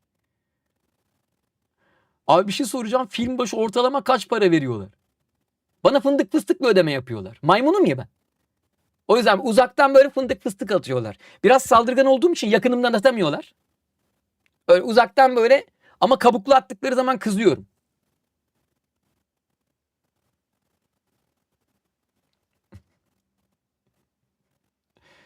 Abi Türkmenistan'dan geliyorum. Adım İhlas herhalde. Selamlarımı iletebilir misin? Selamlar güzel kardeşim. Ya ne güzel ya. Şu an düşünsene bak stüdyoda oturuyorum. Buradan Türkmenistan'a ulaşabiliyoruz. Muazzam bir şey. Muazzam. Gerçekten muazzam yani.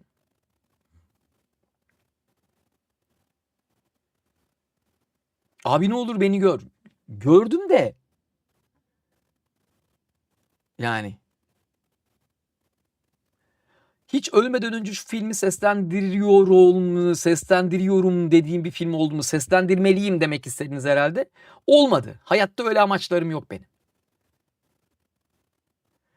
Abi hep senin yayınlarına gelmek istedim ama zamanım olmadı rica etsem. Yok abi o selam gönderme olayını yapmıyoruz canım benim ya. İşte Bakırköy'den Hale Jale Lale'ye selam gönderiyorum. Öyle bir yayın değil bu. Öyle çiki boklayamıyorum. Ben öyle ponçik bir yayın yapamıyorum. Bu vardı ya 90'lar özel radyo DJ'leri vardı.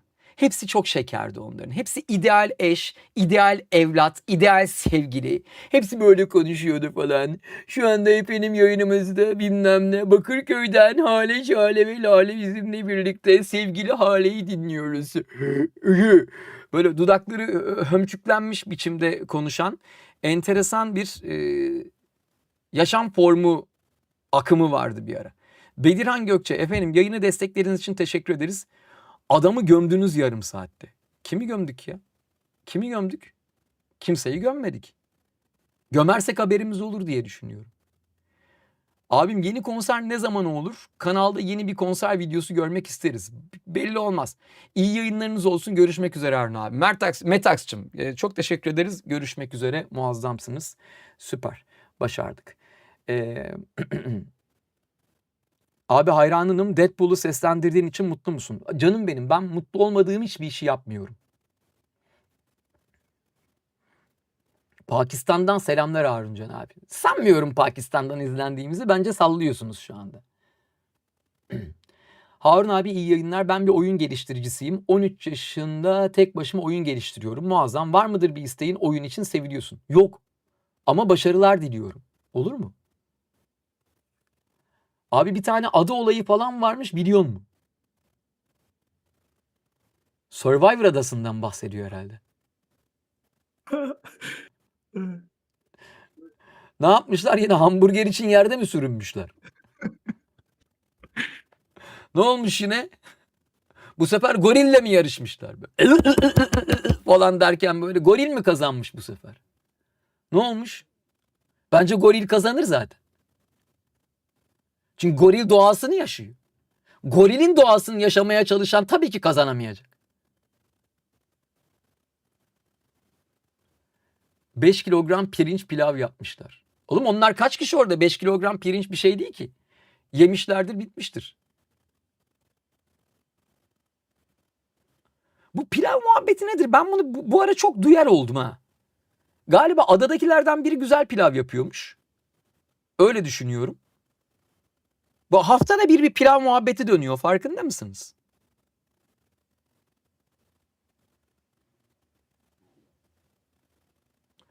Hocam selam göndermiyorsun biliyorum ama yarım saattir lafladığın arkadaki üstsüz şahsiyete selamlar. Göktürk sana diyor. Zaten böyle meme ucu konuşulduğu anda anlıyorum ki Göktürk'ten bahsediyorlar.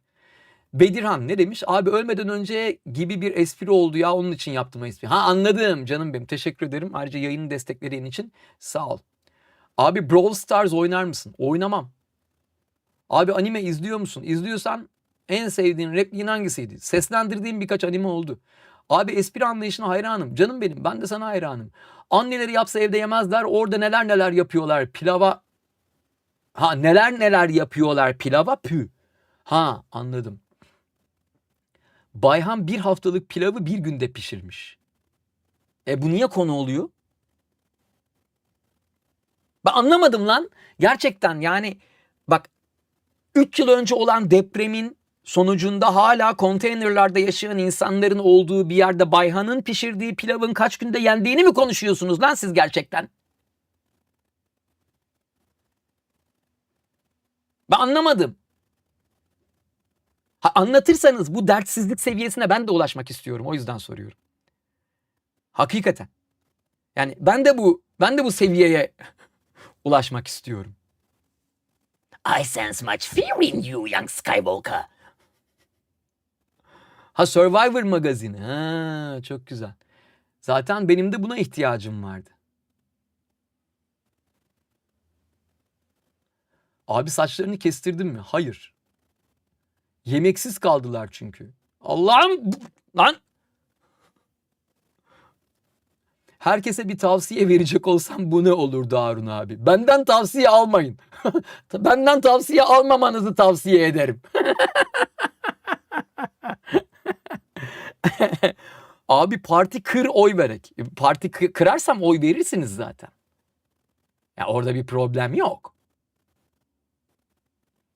Abi Ankara'da nerede yaşıyorsun? Habire İlk Sokak'ta yiyorum. Senin ismini duyuyorum. Neredeki İlk Sokak'ta çalışıyorsun? Ben de Ankara'da yaşıyorum. Tabii arkadaş çalışıyorsun, yaşıyorum falan diye yazmış. Ben onları düzelttim. Canım ben İlk Sokak'ta çalışmıyorum. İlk Sokak'ta çalışan arkadaşlarıma da buradan selamlarımı, sevgilerimi gönderiyorum. Harika bir iş yapıyorlar.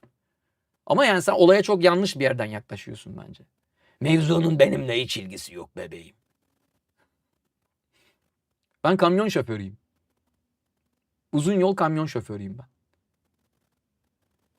Bakın Aleyna Hanım ne diyor? Aynı mesajı spamlemeyiniz diyor. Kadın haklı.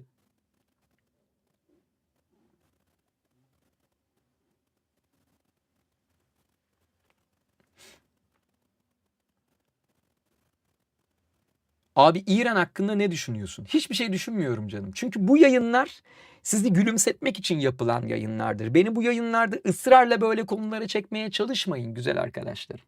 Eğer bir gün hani gündemi bu şekilde ele aldığımız bir yayın yaparsam o zaman bunları konuşuruz. Neden bu yayında konuşamayacağımızı da söyleyeyim. Abicim biz şimdi burada hani orada insanların bu korkunç durumundan bahsederiz. Sonra 3 dakika sonra burada bir şey olur güleriz. Sonra da gülmekten utanırız. Anlatabiliyor muyum? Hani orada böyle büyük bir trajedi yaşanıyorken, değil mi? Hoş olmaz. O yüzden bu yayınların bir konsepti var. Bu yayınlar sizi gülümsetmek için yapılmaktadır. Oğlum bak tadını çıkarsanız lan.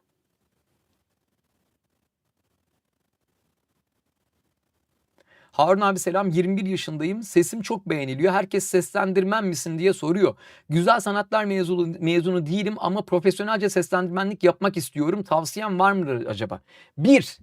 Size tavsiye verdiği konuda hiçbir bilgisi olmayan insanlardan tavsiye almayın. Bak tavsiye isterin, kafadan çok iyi bildiğim bir yerden veriyorum tavsiyeyi. Yani size niye seslendirme sanatçısı olmuyorsun diyen biri çıkarsa o kişinin seslendirme işi hakkında son derece bilgili ve yetkin biri olmasına dikkat edin. Eğer değilse o bir salaktır. Çünkü bir insana hayatıyla ilgili bir tavsiye verirken ona verdiğiniz tavsiye hakkındaki konuda her boku biliyor olmanız lazım.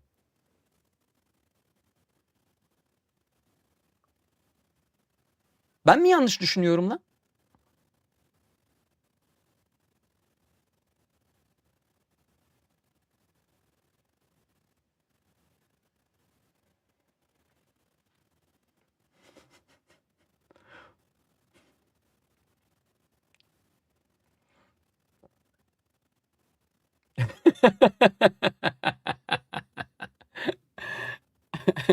Ya bir de şuna bayılıyorum arkadaşlar. Herkes her şeyi söylüyor, tamam mı böyle? Bana bak, abartmıyorum.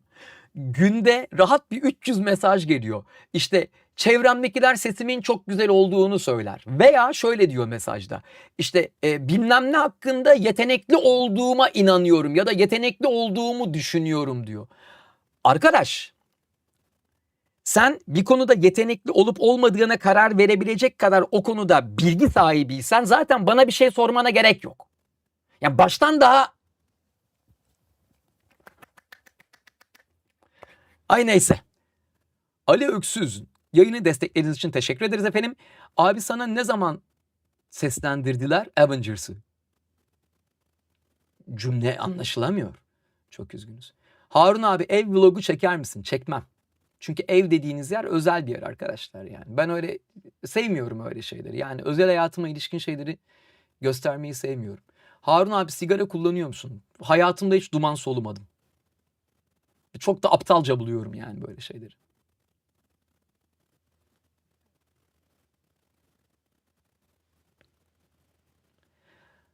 Abi hayat bazen yönlendirmelerle alakalı da olabilmiyor mu?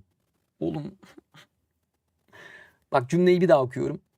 Ama abi hayat bazen yönlendirmelerle alakalı da olabiliyor mu? O daha da ayrı yazılır ayrıca. Bir şey demeyeceğim. Bir şey demeyeceğim.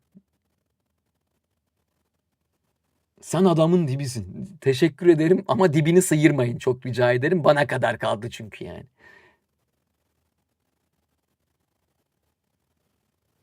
Abi yüzüne bakınca Deadpool'u görüyorum. O kadar çirkin miyim lan ben?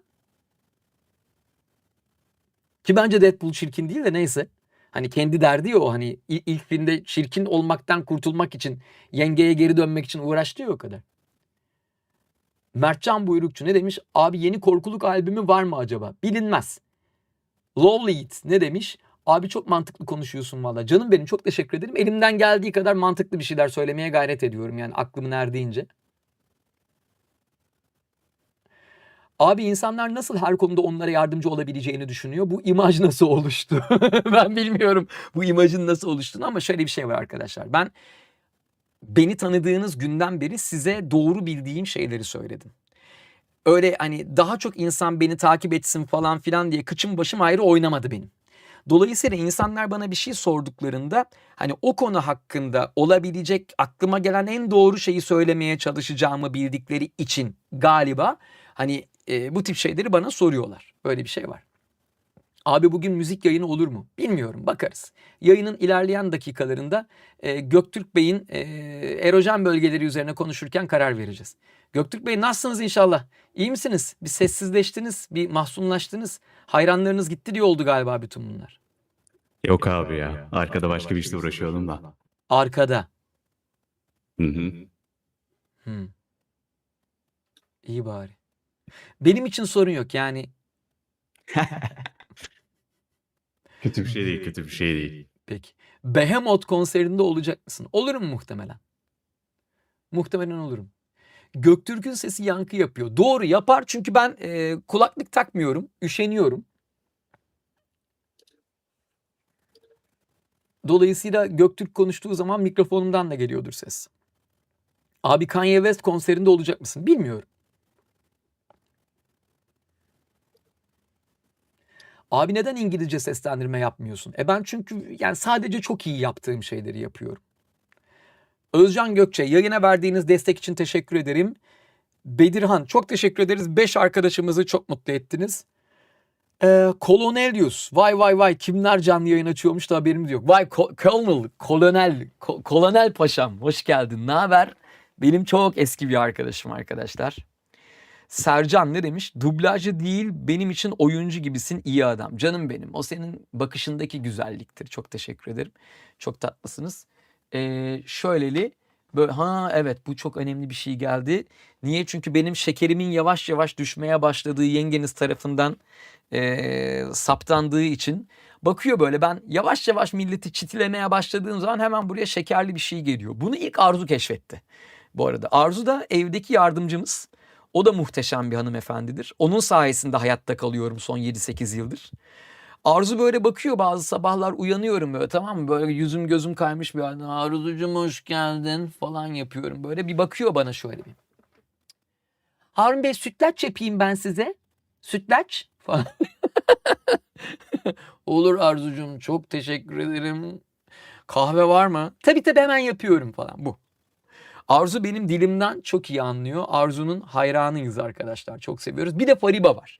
O da ofiste. Fariba'da böyle her şeyi toparlayan insan vardır ya. Yani her türlü bozukluğu o düzeltebiliyor. Yani bir gün dünyayı bir göktaşının yaklaştığını falan duysam ilk Fariba'yı ararım. Fariba ne yapacağız diye. Bak yemin ediyorum, kadın öyle bir kadın yani. Toprak, su, ateş, tahta falan bu yani. Fariba da aynı şekilde, o da benim şekerle olan durumumu keşfetti. Ben ne zaman böyle stüdyoda birilerini çitilemeye başlıyorum, ince ince böyle şekerim o öyle mi söylenir ama falan yapmaya başladığım zaman böyle arkadan ben size bir kahve yaptım şekerli falan diye getiriyor böyle. Canım benim, çok seviyorum kendisini. Fariba benim canım yani, çok çok kıymetli. Sütlaç mı? Keşke benim de Arzu ablam olsa. Evet, bence de herkese bir Arzu abla lazım.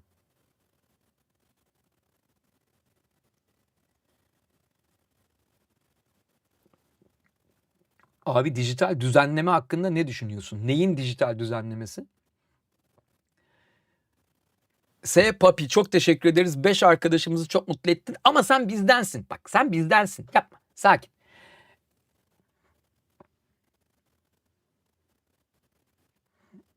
Arkadaşlar spam yapanları bir gönderin, geçsin gelsin.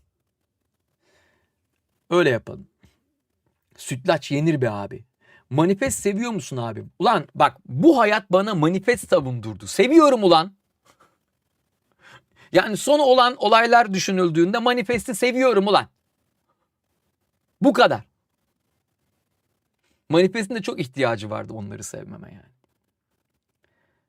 Abi biz okulda TEDx yapacağız da hayrına gelir misin? Gelmem. O ne lan, askıda ekmek gibi. Hayrına TEDx. Oğlum gidin bir, ne bileyim, bir öğrenciye burs falan verin o TEDx'e harcayacağınız parayla. Ya arkadaş, bu TEDx olayı gerçekten ne kadar boku çıktı bu TEDx işinin ya. Farkında mısınız? Yani haftada 95 TEDx yapılıyor. Bu nedir ya? Ya kusura bakma canım arkadaşım. Hani seni tenzih ederim de. Gerçekten yani boş vakti olan TEDx yapıyor. Bir de şuna dikkat ediyorum. Ya eskiden TEDx'te konuşmanın bir anlamı vardı. Ben hani yaklaşık 10 sene önce TEDx'te konuştum. Hani o zamanlar gerçekten TEDx'te ne bileyim yani önemli birileri konuşuyordu TEDx'te. Lan şimdi bir benim mahallenin bakkalının konuşmadığı kaldı TEDx'te. Yeter lan. Da yeter da. Allah Allah. Modlar kaldırmayın ne olur. Göktürk kaldırma oğlum. Bak insanlar yalvarıyor artık kaldırma diye. Ne? Öyle yazmışlar. Kime ya? Modlar kaldırmayın ne olur yazmıştı orada. Pardon. Ben Neyi? kaldırdım ya spam yaptık. Aleyna'cığım sen mi kaldırdın? Tamam o zaman. Evet, aynı mesajı tekrar ve tekrar yazdıkları için. Terbiyesiz ya. Terbiyesiz. Ahlaksızlar ya. Dua etsinler Aleyna atmamış. Bu arada Göktürk'cüm Aleyna'nın ikimizi de bak tek hareketle sadece bir cümle konuşarak ikimizi de hizaya getirmesine dikkat çekmek istiyorum. Aleyna seni çok seviyoruz. Ben de sizi seviyorum. Canım benim. Sevgili Bedirhan Gökçe. Abi Hile dizisindeki gibi rol aldığın başka dizi veya film var mı? Vallahi teklif gelirse düşüneceğiz. Şu anda gelen bir teklif yok. Daha doğrusu var. Bakıyoruz. Pardon şimdi teklif yok deyip de sanki teklif bekliyormuş gibi falan bir şey yapmayayım. Ha beklemiyor muyuz? Bekliyoruz. Yani teklif geldiği zaman değerlendiriyoruz. Bizim hayatımız bu yani. Bize belli işler teklif edilir. Biz de onu yaparız ya da yapmayız.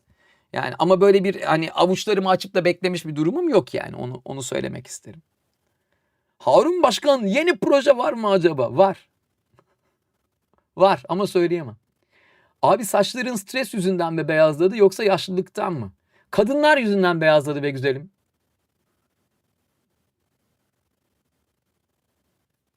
Ne oldu? Bir sessizlik oldu. Bir awkward silence oldu. Aga be. Aga be.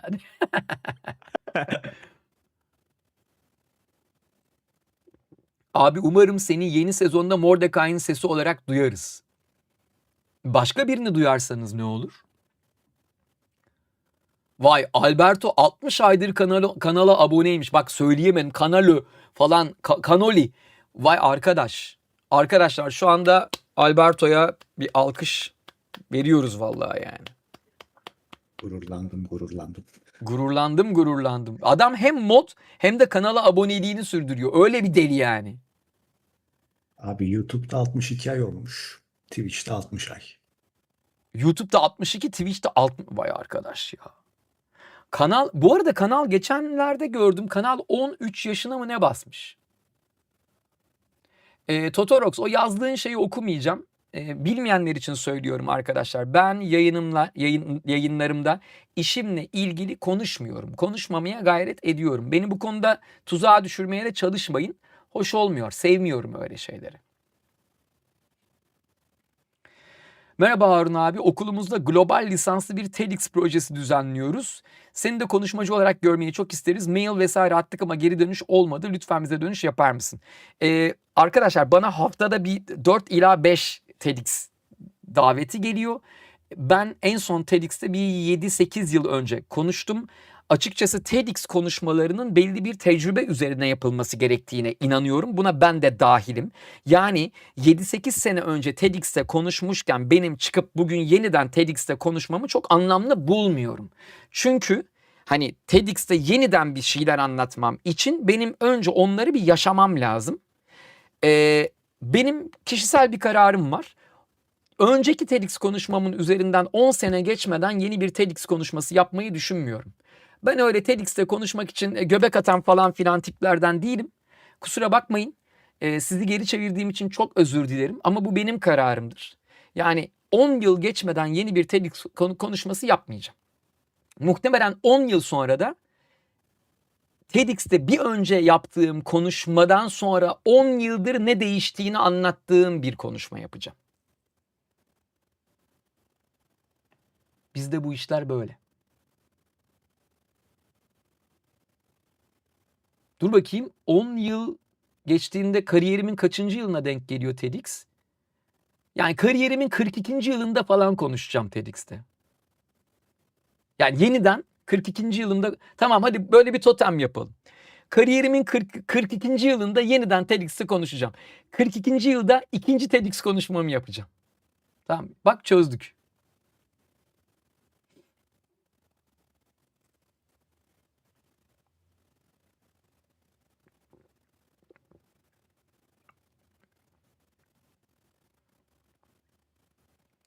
Abi Netflix'in dublajlara yönelik paylaşımına ne diyorsun? X'te yazdığım duruyor canım kardeşim. Dediğim orada.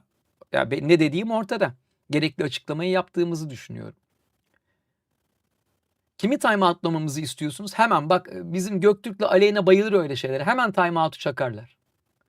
Niye 42 abi? Paşa keyfimi öyle istedi çünkü. Şimdi 41 desek 41 kere maşallah falan yapacaklar. Gerek yok. Bediran Gökçe öyle değil abi. Hali hazırda açıp izleyebileceğimiz bir dizi film var mı? Var. Böyle abi. Üzgünüm bana işle ilgili bir şey sormayın. Var arkadaşlar. Yani şu an Netflix falan açın. Hani oradaki açtığınız 8-10 işten ya 10 işten bir 6'sında falan işimiz vardır.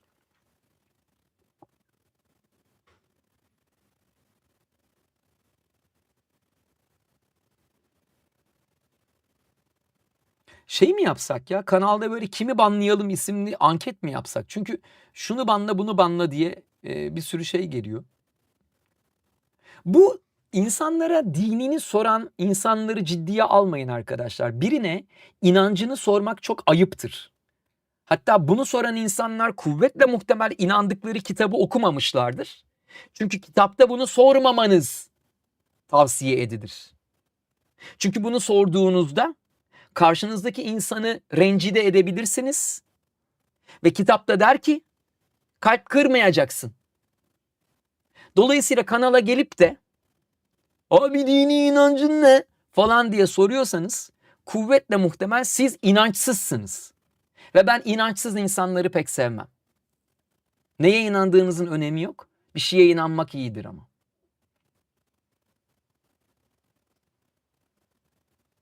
Oldu mu canım? Soruna cevap vermeyi başardın mı? Sorup duruyorsun ya.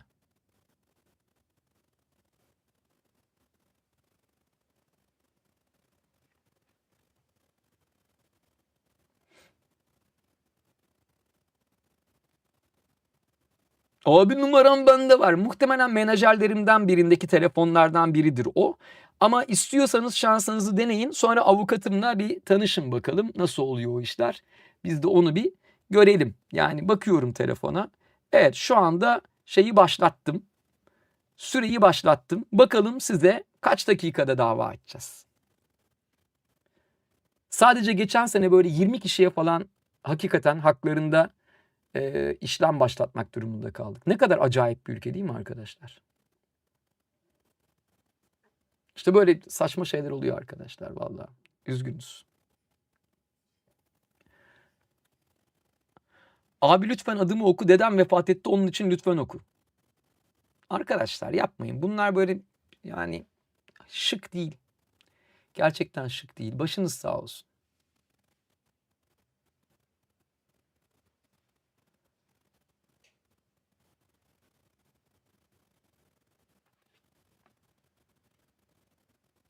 Beni YouTube'da yasaklamak yerine Kick'te yasaklayan kimse tebrik ederim. Çok etkili oldu. YouTube'da çok reklam geliyor diye Kick'ten yazıyordum. Artık sesimi duymayacaksınız. Bir de, şimdi ben şöyle doğru mu anladım? Arkadaşı muhtemelen yayınlardan birinde banlamışlar. Arkadaş şimdi başka bir yerden yayına gelip Harun hocam madem iş konuşmayacaksın niye açtın yayını? Oğlum seni işin mi tanımlıyor?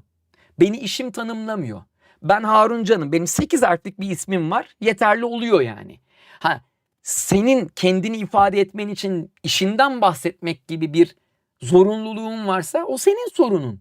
Yani benim çünkü yayın açıp da bir şeylerden bahsetmem için işimden konuşmam gerekmiyor. Sen de beni izlemek zorunda değilsin. Bak ne güzel çözdük. Sen beni izleme. Ben canımın istediği gibi davranayım. Mis bak. Çiçek çözdük. Avusturya ile ilgili en sevdiğin şey nedir? Stabilite. Stabilite arkadaşlar. Gerçekten Avusturya'da her şeyi bıraktığım gibi. Yani şimdi biliyorum mesela işte birkaç hafta içinde geri dönmek istiyorum oraya. Gittiğimde neyi bıraktıysam aynen bıraktığım gibi bulacağımı biliyorum. Bayılıyorum. Çok seviyorum. Moy Code ne demiş? Abi ben bir yazılımcıyım ve AI ile daha haşır neşirim son zamanlarda. Çok fazla sesle ilgili AI modelleri çıktı. Sence başarılılar mı? Bilmiyorum, kullanmadım. Kullanmadığım için bir şey diyemeyeceğim. Ama birkaç arkadaşımın Suno ile yaptığı birkaç bir şey dinledim. Bence çok başarılı. Bence çok iyi. Bu arada deminki arkadaşa şunu göndermek istiyoruz. Seyretme dana. Göremediyseniz bir daha. Seyretme dana. Tabii şimdi Instagram'daki arkadaşlar göremediler. Neden? Çünkü yayının böyle altından, köşesinden çıktığı için croplanmış olan yayında o görünmüyor ne yazık ki. Ama net bir şekilde meramımızı dile getirdiğimizi düşünüyorum.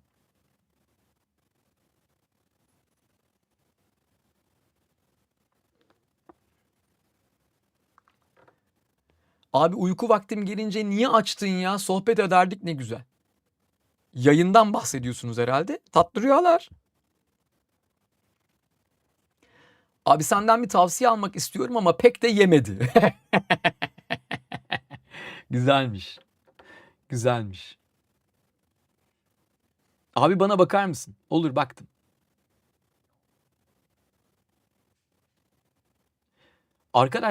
Arkadaşlar sakin. Aynı şeyi 40 kere yazmayın. Çok rica ediyorum. Yani ne yazdığınızı bile takip edemiyorum öyle olunca. Bazı durumlara cuk oturuyor, mükemmel video. Evet, bence de öyle. Lady Galadriel, çok haklısın. Ben de öyle düşünüyorum. Abi matematik hakkında ne düşünüyorsun? Bir şey düşünmüyorum. Yani matematik hakkında benim ne düşündüğümün matematiğin çok da umurunda olduğunu sanmıyorum.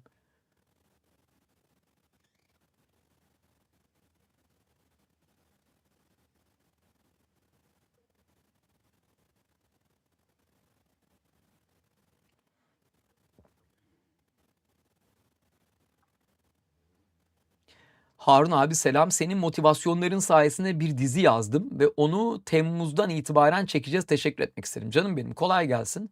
Başarılar diliyorum. Kim takar üçgenin iç açılarının toplamını? Ben takarım ya. Ben takarım yani. Şu YouTube chatinde Efe Durmaz isminde bir arkadaş var. Atsanıza onu. Bak, ismini de verdim. Aslan gibi artık yayını terk edebilirsin canım benim yani. Bir tane böyle Say it hi yazıp duran bir arkadaş var. Onu da zıplatın. Temizlik olsun. Mis gibi. Çok güzel. Yok abi öyle değil. Hile dizisinde rol almıştın ya, onun gibi açıp izleyebileceğimiz bir dizi veya film var mı? Seviliyorsunuz efendim. Canım benim, ben de sizi çok seviyorum. Yayına verdiğiniz destek için teşekkür ederim. Şu anda yok. Yani dur bakayım, geçmişte oynadığım şeyler bir yerlerde yayınlanıyor mudur? Yok, sanmıyorum yani, onlar bayağı bir zaman geçti üzerinden. Şu anda yok ama ileride olursa haberiniz olur. Harun abi selam. Müzik zevkim bana çok iyi geliyor. Bugün arkada şey gitti. Evet abi, logo gitti. Ya bu işte bak, bu şöyle düzeltelim. Güzel. Bu niye düştü biliyor musunuz? Bu hani şu çok yasakladıkları falan filan bir şey vardı ya. Çin'den böyle ıvır zıvır söylediğimiz bir site vardı ya. Oradan ben duvarları delmeden bir şeyler asabilmek için böyle duvara yapıştırıyorsun. İşte o işte duvara tutuyor falan filan, sözüm ona. Ama onun böyle tanıtımlarına bakıyorsun, böyle ona böyle adamlar 2 kiloluk falan bilmem ne asmışlar falan. Onlardan söyledim, bayağı bir torba söyledim onlardan. Sözüm ona çok sağlam arkadaşlar. Yani sözüm ona inanılmaz derecede sağlam. Bu ikinci defa düştü. Yalnız bu sefer düşmemesini bekliyordum. Sebebi şu. Bu sefer 2 taneyle asmıştım. Sonunda deleceğim duvarı, o olacak, yemin ediyorum ya. Böyle deli vereceğim. Eşofman mükemmel abi. Ben de çok seviyorum. Bu yanları bak şöyle şeyli, pembeli pembeli. Yavru ağzı, pardon. Böyle yanları yavru ağzı. Çok çok sevdiğim bir eşofman bu. Böyle ince falan, mis. Ferah yani. Beğeniyorum.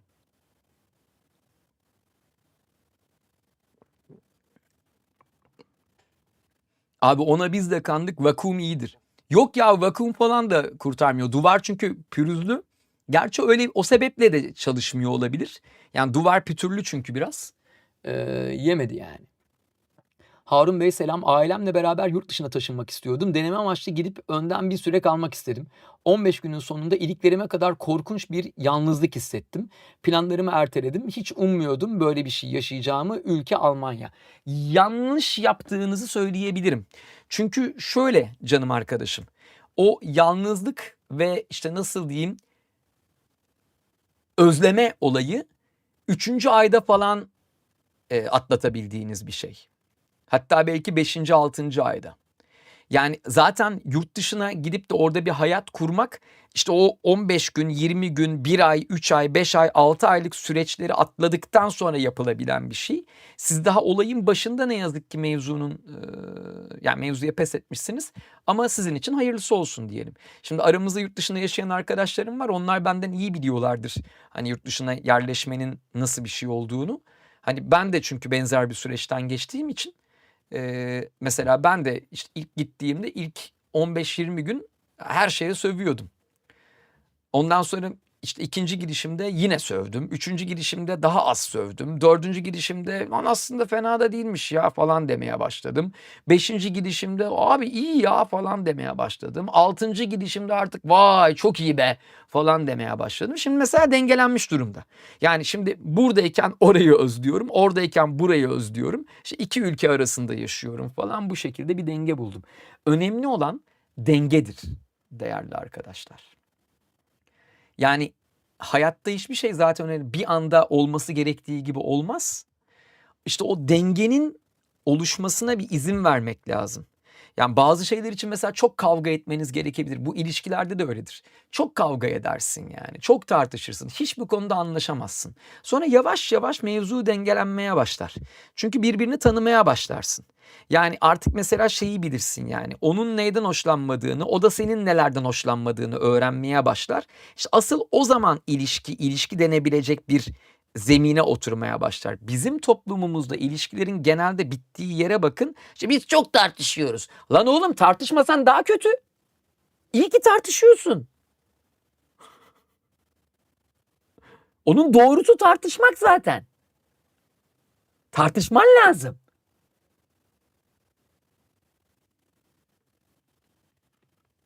Neyse.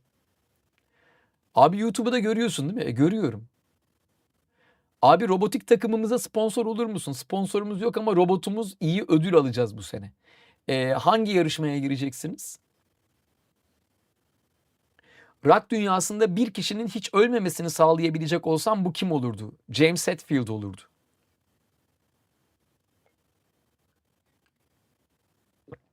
Kesinlikle James Hetfield olurdu yani.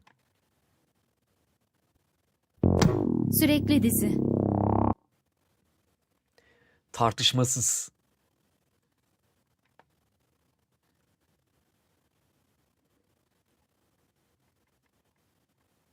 Bakayım.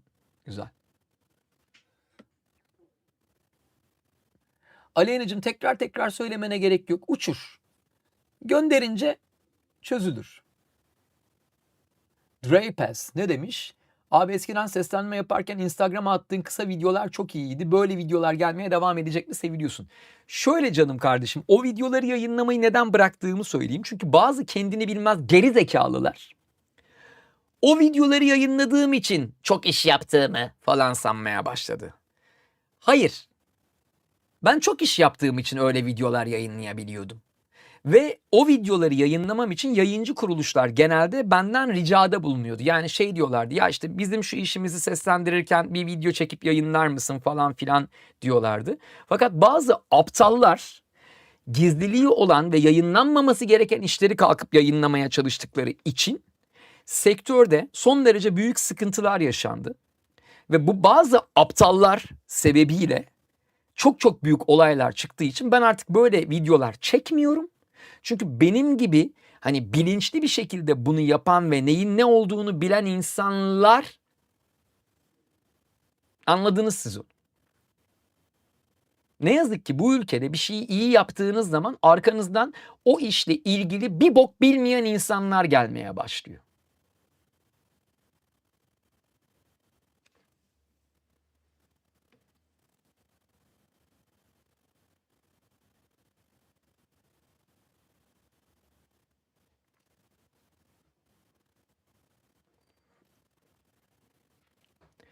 Abi yine de sorayım. Şimdi ben Ghost Roji adında 2D side scroller bir stealth oyun geliştirmekteyim. Ne güzel.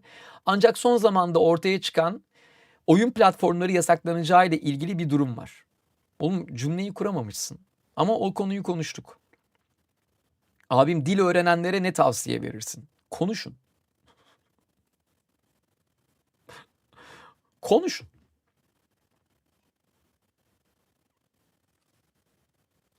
Yani bak ne güzel çözdük. Hızlıca çözdük. Abi gülüşün mutlu ediyor insanı. Canım benim çok tatlısınız. Teşekkür ederim. Abi bir günün nasıl geçiyor? Genelde kötü geçiyor. Yani genelde günüm yapmak istediğim hemen hemen hiçbir şeyi yapamayarak geçiyor. Abi El Rey'ni biliyor musun? Biliyorum, çok da severim. O da beni sever. Seslendirmenliği bıraktın mı? Seslendirme sanatçılığını bırakmadım. Zaten ben bıraksam o beni bırakmaz yani. Azerbaycan'dan selamlar. Azerbaycan'a da selamlar. Çok sevdiğimiz kardeş ülkemiz. Canım benim. Ninjago Call'u yeni sezonda da sen mi seslendireceksin? Başkasının seslendirmesini mi beklersiniz?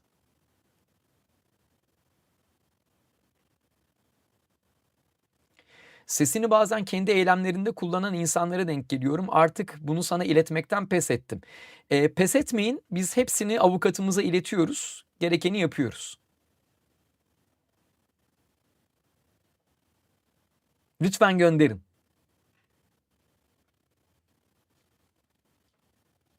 Biz gerekeni yaparız.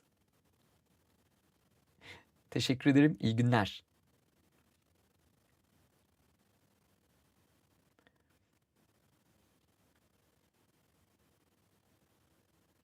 Seslendirmek istediğim bir karakter var mı? Yok. Bu neyse tamam. Abi kedin var mı ya da hayvanlar alemini seviyor musun? Beslemek ister misin? Köpeğim var. Kedilere de alerjim var. Ya kedim yok ama alerjim var. Abi Cilli 2069'u nereden izleyebilirim? Bulamıyorum. Çocukluğumun hayalidir. Yakında izleyeceksiniz. Az kaldı. Az kaldı, az kaldı.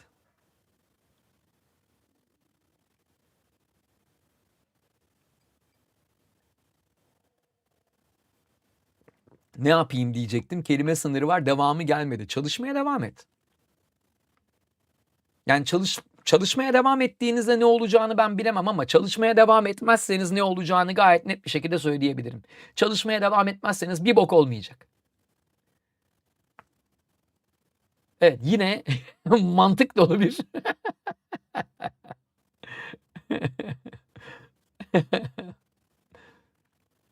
güzel.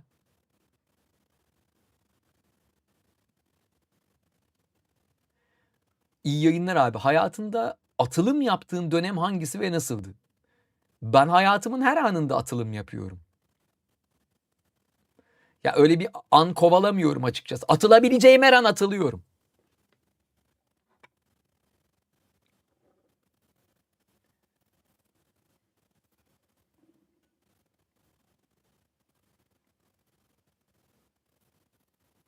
Keşke hiç girmeseydim dediğim bir proje var mı veya varsa hangisi? Yok. Öyle bir proje söz konusuysa çıkarım stüdyodan zaten yani. Ne içiyorsun, içiyorsun diye sorulur. Ayrıca tanımadığınız insanlara sen değil siz diye hitap edersin. Sığır evladım, ne içiyorsunuz diye sorulur. İçtiğimde kola. Şimdi gidip başka bir şeyle ilgili dedikodu yapabilirsiniz.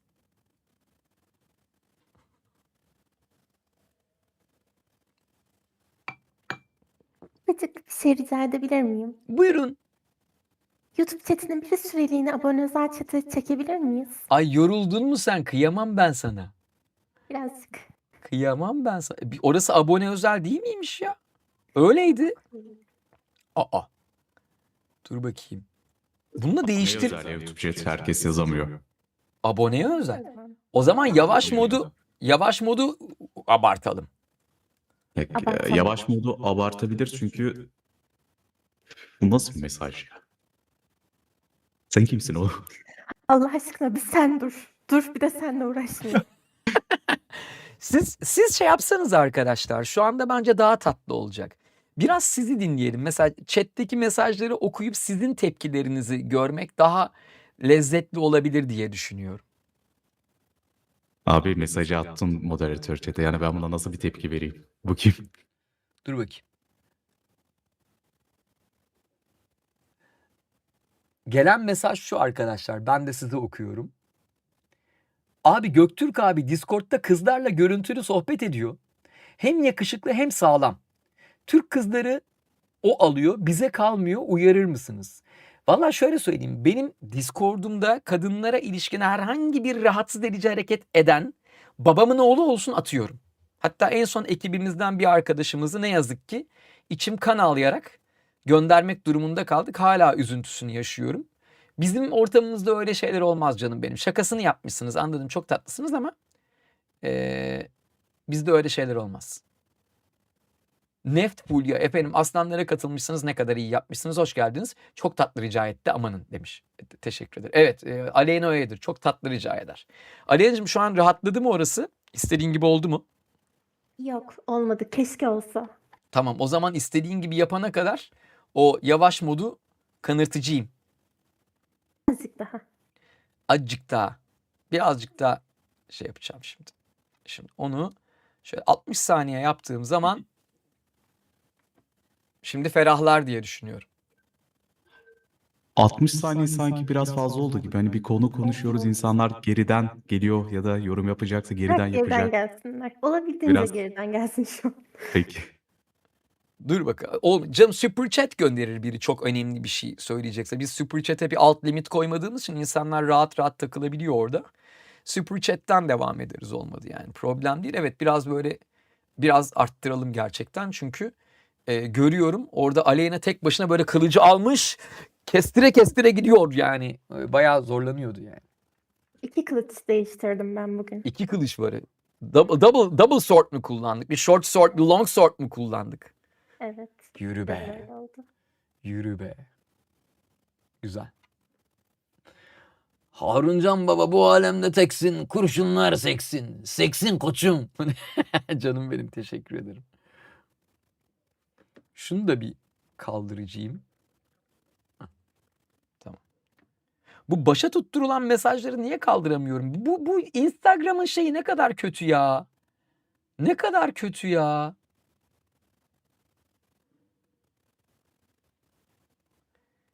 G-Ghost efendim, yayını desteklediğiniz için çok teşekkür ederiz. Abi piyasadaki seslendirme işinde gelecek var mı acaba? Artık yapay zeka ve teknoloji gelişince önü açık mı, merak ettim. Canım, noktalama işareti kullanırsanız yazdığınızı daha rahat okuyabilirim, anlayabilirim. Yapay zeka tabii ki bir noktada devreye girecektir ve bence girmeli de. Bu işi belli bir standardın üzerinde yapan kimseye hiçbir şey olmaz. Ama bu işi belli bir standardın altında yapanlar için üzgünüm, fakat insanlar kendini geliştirmeye devam etmek zorunda. Çünkü kendini geliştirmeyen herkes bir noktada oyunun dışında kalır. Bu böyledir arkadaşlar. Bu konuda yapacak hiçbir şey yok. Yani onu hiç tartışmayacağım. İşte yapay zeka yerimizi alacak mı? Bilmiyorum. Ama bir işi iyi yapan insanın yerini alabilecek bir yapay zeka olmadığını biliyorum. Bu konuda yeterince net bir cevap verebildim mi? Abi Mandalorian Lego seti alacağım, ne düşünüyorsun? Hayatımda bak bir Lego parçasına elim bile değmedi. Sence ne düşünebilirim? Abi iyi yayınlar, bu işlerden anladığını düşündüğüm için sana sormak isterim. Peki, video editörlükle uğraşıyorum ve bu konuda kendimi geliştirmek istiyorum. YouTube bu konuda eğitici şeylerle dolu. Bizim Onur Naci Öztürkler'in kanalı var mesela YouTube'da. Yani Onur Naci'yi izlediğiniz zaman hani her şeyi öğrenebilirsiniz ya bu konuda. İnanılmaz. Gurme turu ne oldu, gelmeyecek misin Gaziantep'e? Bugün İlker Ayrık'ın bir videosu vardı. İşte böyle iyi yemeğin ayağına gidilir diye bir serisi var. Bugün onu konuştum bizim ekiple. Hatta dur bakayım, yazdım. Ne cevap gelmiş? Dur bakayım. Böyle bir şeyi biz de yapmalıyız. Ne zaman yapıyoruz diye. Bu yakınlarda yapacağız. Dur bakayım. Evet, bu yakınlarda yapacağız arkadaşlar. Öyle bir kafa var. Bunun peşindeyiz. Bu işlerin peşindeyiz.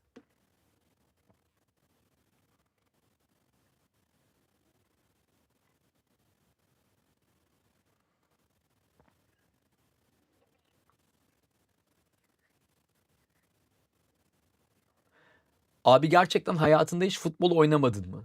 Yani oynamışsam da toplamda 2 saat değildir. Öyle söyleyeyim. Ama 300 küsür bölüm Tsubasa seslendirdim. Yani hani sayılırsa buradan yürüyebiliriz diye düşünüyorum. Ben hakkımı böyle savmış olayım yani. Abi harbiden şehir şehir gez, seninle tanışmak istiyoruz. Vision board'umda sen varsın. Vision board ne? Ben bilmiyorum onu. Harun abi iyi yayınlar. Robotik takımımız FRC'ye katılacaksınız. Başarılar diliyorum. Ben onu sunmuştum. 1 ya da 2 sene sunmuştum onu. 1 sene ya da bilmiyorum.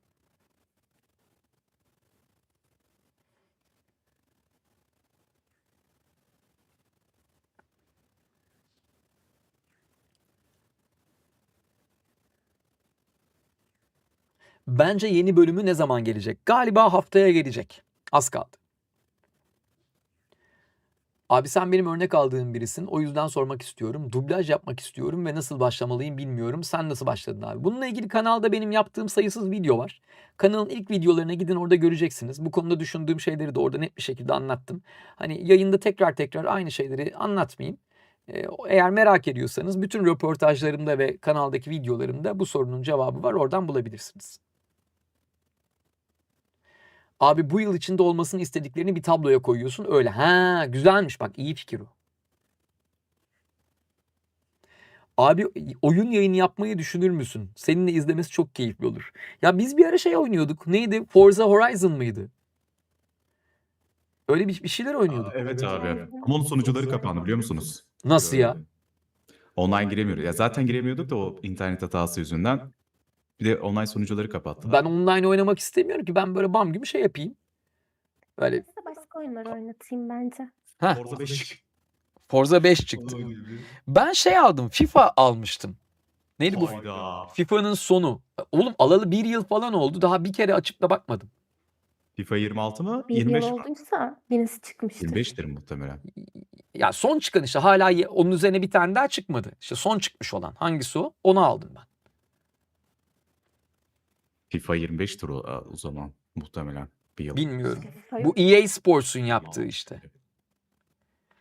Gaziantep'e gelirseniz size yardımcı olmak isterim. Çok teşekkür ederiz. Vallahi gelirsek ne güzel olur. Son çıkan işte ya.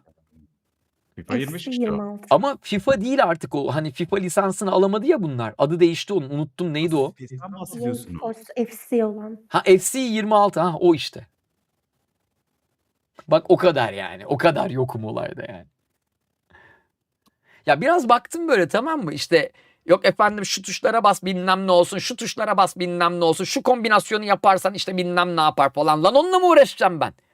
Ben topu tepikleyeceğim. İşte kısa pas, uzun pas, havadan pas, yerden pas, şut. Bana bu lazım. O FIFA 99'da var.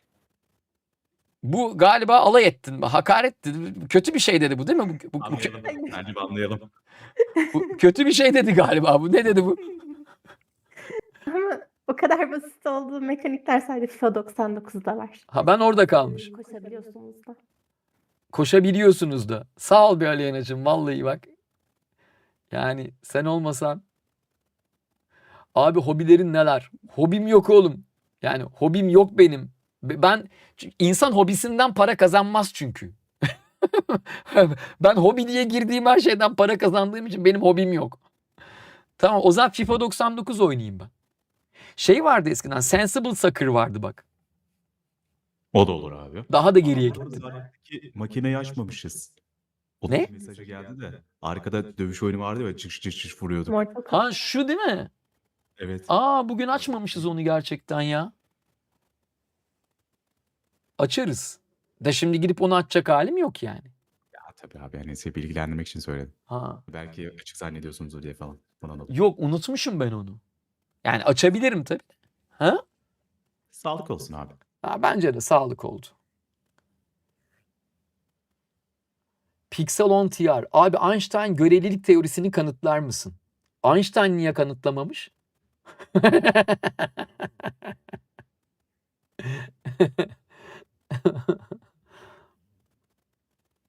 Abi sürekli dizi biteli kaç yıl oldu, hala dün gibi hatırlıyorum. Merak etmeyin, yakında daha da çok hatırlarsınız. Ya çekirdek gibi kalkamıyorsun ki başından. Güzel. Yayın kaça kadar sürer? Bilmiyoruz ya. Bizim bazı yayınlarımız sabah 5.30-6'ya kadar sürüyor. Bazılarını böyle kapatıp gidiyoruz falan. Belli olmuyor ya. Ama bugün fena değiliz değil mi? Ekip ne diyorsunuz? Bugün temiz gidiyor. Bugün iyiyiz ya. Değil mi? Sakin. Temiz. Bugün gayet rahat. Olaysız. Benim yine ekranlarım bir karışmış. Saçma sapan bir şeyler olmuş. Niye böyle olmuş? Bakayım. Vallahi yine bir saçmalamış yani. Yine bazı ekranlarım kaybolmuş falan böyle. Lüzumsuz hareketler. Görmek istediğim bir şey vardı. Onu göremiyordum. Şimdi görebiliyorum. Ama bunun zaten hani şurada olması gerekiyor. Hop, tamam, başardık. Süper. Lock Dogs. Tamam, başardık. Yakıyorsun yine abim. Canım benim. Siz de yakıyorsunuz. O bakan gözdedir o güzellik.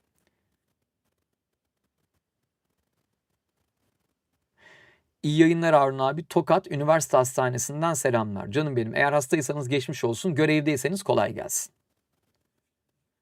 Abi yarın yayın yapacak mısın? Yok, yarın yayın yapmayacağım. Yarın akşam 2 sevdiğim dostumla gece dışarıda olacağım.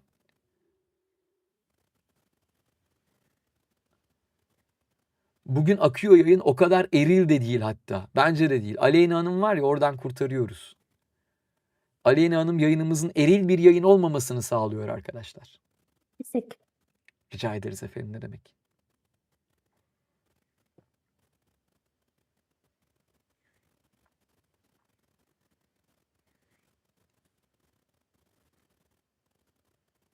Şu aynı şeyleri yazan arkadaşları gerçekten sektirmek istiyorum ya. Ben hallediyorum. Evet, onu fark ettim. Abi canım sıkıldıkça izliyorum. Icardi gibi adamsın, baktıkça gülüyorum. Icardi'ye baktıkça gülüyor muyuz ya? Ama doğru, Icardi çok sevimli bir herif yani. Teşekkür ederim, iyi bir şey söylediniz.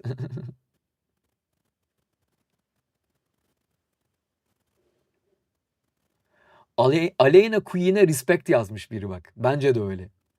Üzmeyin Aleyna'yı arkadaşlar.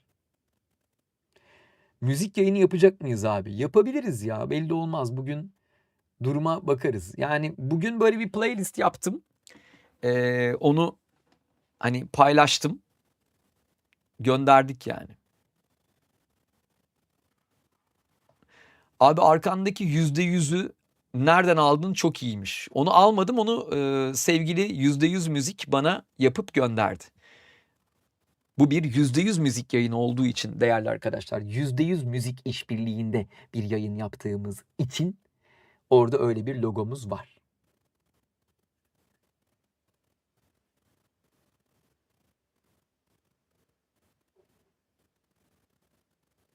Mücadele verdiğim doğrudur.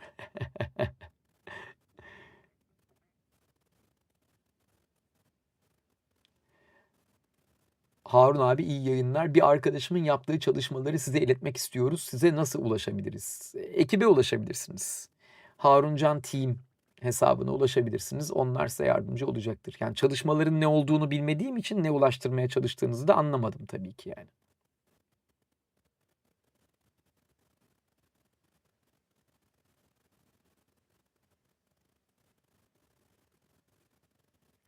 Pixelon ne demiş? Arkadaşlarım hep bana hayat... Aha, evet canım.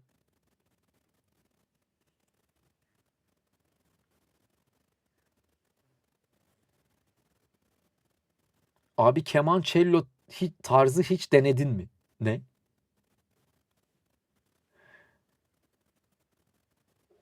Arkadaşlar vallahi spam yapmayın ya. Aynı şeyi tekrar yazmayın. Abi hayat nasıl gidiyor? İyi gidiyor ya. Korkuluk sayfası çok atıl, kim düzenliyor? Kimse. Kimse.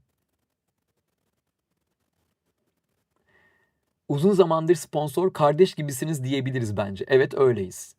Yani ben zaten birlikte olduğum markalarla uzun yıllar çalışmamla bilinirim arkadaşlar. Çünkü Ben birlikte çalıştığım markaları onlardan bir fayda sağlama amacıyla kullanmam. Ben onları hayatımın bir parçası haline getiririm. Dolayısıyla birlikte çalıştığım markalarla uzun yıllar boyu çalışmaya devam ederiz. Bizim böyle bir durumumuz var.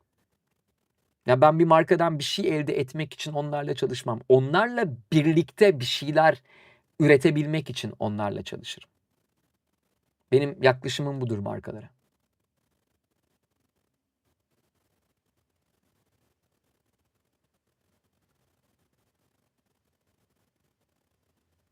Çocukluğumla oturdum sohbet ediyorum şu an. Çok tatlısınız. Teşekkür ederim. Onu fark ettim zaten. Teşekkür ederiz. Osmaniye'den selamlar abi. Tüm seslendirdiğin her şeyi izledim. İmkansız. Seslendirdiğim her şeyi izlemiş olamazsın. İmkansız ama bizden de selamlar canım benim.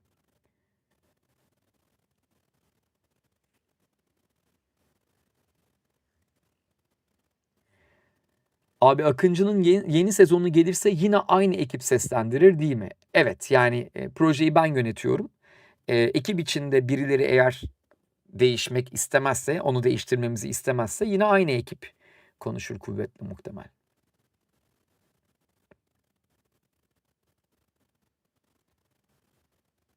Regular Show tüm bölümleri izledim abi selamlar. İyi seyirler.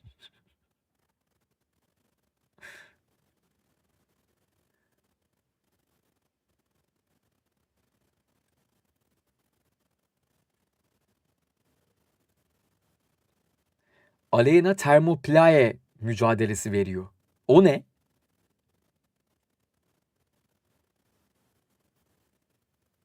Biri bana açıklayacak mı? İyi peki açıklamayın. Ne olduğunu bilmiyorum ama mücadele verdiğim doğru. Tamam. Sen niye mücadele veriyorsun ki? Atsana direkt. Atıyorum ama bitmiyor. Allah Allah. Bugün. Bitmiyor. O kadar çok yani. Evet. Çok kişi attım mesela bugün. Aa, üzüldüm valla. Onlar adına da üzüldüm. Bu arada sevgili arkadaşlar, şu YouTube'daki arkadaşlarım like butonuna bir çaksanız da bunları söylemediğim için ekip bana sonra kızıyor. O yüzden şimdiden söylemiş olayım. Bu like butonuna basmanız falan filan işte ne bileyim videonun altına yorum yapmanız vesaire hype'lamanız. Bunlar yayının daha çok insana ulaşmasını sağlıyormuş. Ekip böyle söylemediğim zaman yayından sonra beni dövüyor. Toplanıp beni dövüyorlar. Göktürk Bey böyle vıcık vıcık geliyor böyle yağlı yağlı elleriyle.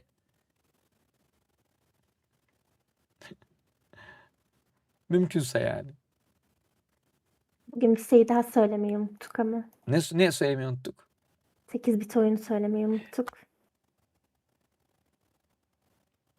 Değerli arkadaşlar, ekibimizin büyük emeklerle hazırladığı 8 bit oyun hesabımızı lütfen takip ediniz.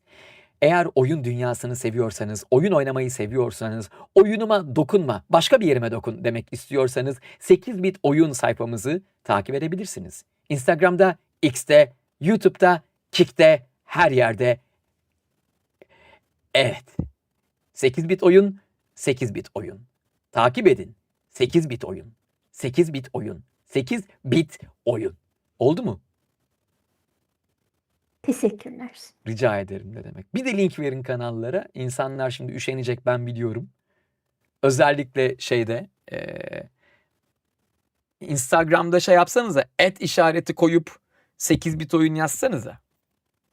Şöyle @işareti 8 bit oyun yazarsak çiçek gibi olur diye düşünüyorum. Aa, yazabildim mi?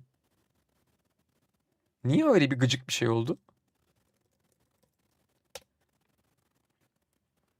Bakayım. Ah, başardık.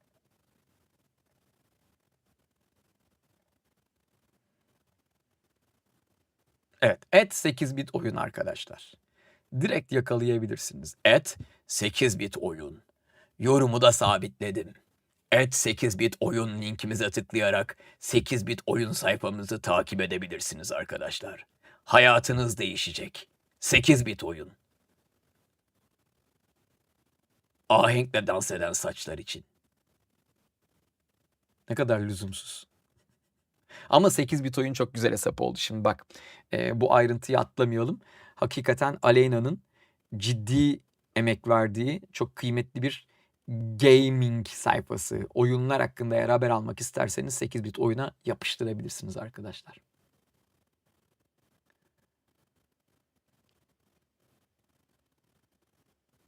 Bu niye Kick'te özellikle abuk subuk nickler alan insanlar geliyor odaya? Yani bu başka yerde olmuyor. Niye burada oluyor? Bu reklamdan sonra ikna olmayan yoktur bence. Bence de yoktur.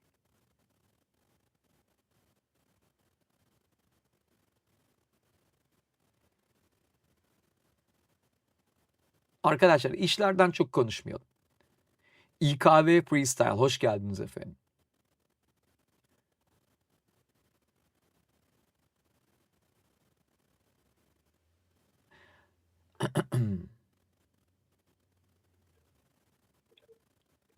Abi masal gibi sesim var, uyuyasım geliyor. Uyu ne güzel işte bak, eğer huzurlu bir uyku olacaksa güzel güzel uyuyun yani.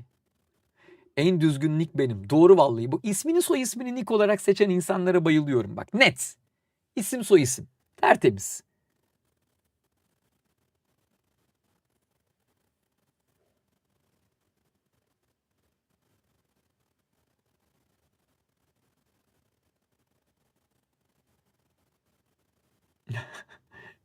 Pixelon güzelmiş. Merhaba efendim, nasılsınız? Zülfü şeriflerinizin tülü kaç santimdir? Efendim uzun. Yani en son kestiğimde dizime geliyordu. Şu anda kıçıma geliyor. Kıçıma kadar saçım var, öyle söyleyeyim yani.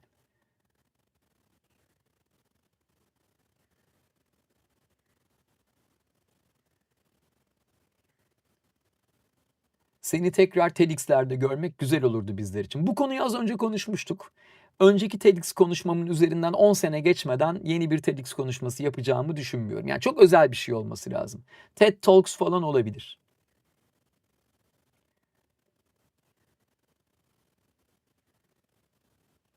Bir an için gözüm çitiliyor'a ilişti. Olur öyle. Güzel. Evet arkadaşlar, şu anda bir %100 müzik canlı yayını yaşanmaktadır. Biz normalde bu yayınlarda böyle müzik dinlediğimiz falan filan kısımlarda yaşıyoruz. Bugün bunu yapar mıyız emin değilim. Yani böyle müzik dinlediğimiz vesaire bir bölüme geçer miyiz bilmiyorum. Bugün Instagram'da da aynı zamanda yayındayız. Biz normalde Instagram'da çok yayın açmıyoruz, tahmin edersiniz ki. Genelde YouTube, işte Twitch ve Kick üzerinden mevzu yürüyor ama bugün Instagram'da da yayında olmayı düşündük. Böyle tatlı bir şey oldu. Galiba Instagram'daki arkadaşlar da bundan memnun. Instagram'daki arkadaşlarım, durumdan memnunsanız bir kalp koyarak falan filan kendinizi belli eder misiniz? Hani koyduğunuz kalp başına biz anlayacağız yani. Memnun musunuz bu durumdan? Diğer arkadaşlarım, diğer chatlerdeki arkadaşlarım, siz de böyle bir kalp koyarak falan filan bir gazı verebilirsiniz. Bir hype'layın ya. Oh be. Evde normal konuşurken de bazen karakter sesleriyle konuştuğun oluyor mu, yoksa tamamen kapatabiliyor musun? Ben hep kapalıyım.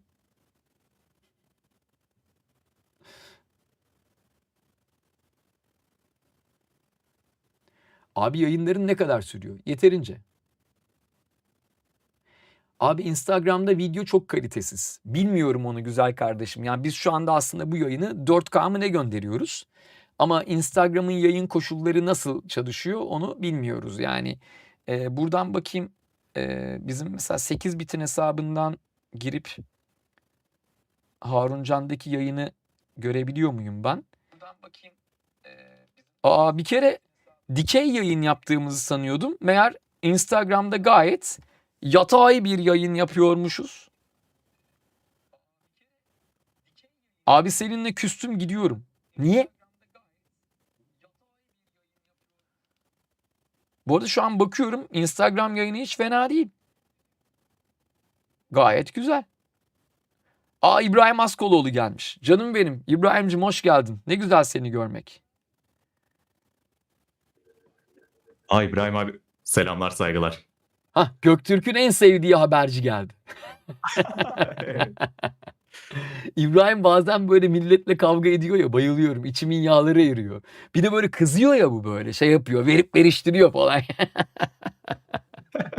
Muazzam adam ya, muazzam.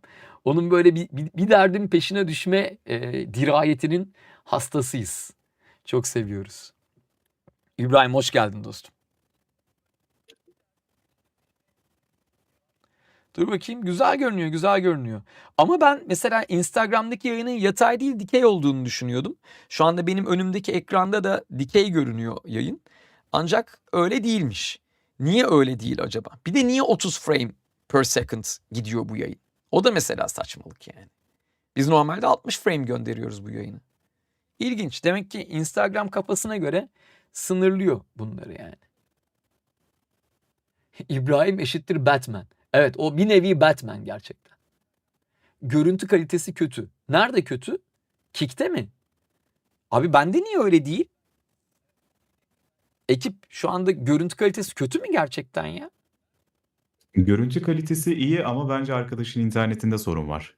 Ha evet bak evet öyle bir şey olabilir. Çünkü muhtemelen bu yayınları verdiğimiz platformlar sizin bağlantınız kötü olduğu zaman yayın kalitesini düşürerek yayının sürekliliğini sağlayabiliyor. Eğer şu anda sizin bağlantınız kötüyse kuvvetle muhtemel yayında sizde bozuk görünüyordur. Bir an cümleyi toparlayamayacağım diye çok korktum.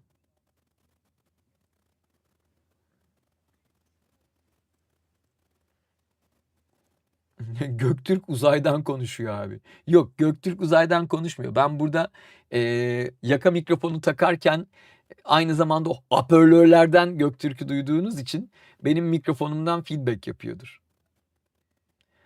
Abi yayınlara ne olmuş? 60 kişiyi zor gördük. Çünkü şu anda biz Twitch'te yayın yapmıyoruz aslında. Biz şu anda YouTube'da ve Instagram'da yayındayız. O sebeple. Biz şu anda hani böyle bir iyilik olsun diye Twitch'e de yayını gönderdik. Mevzu bu yani.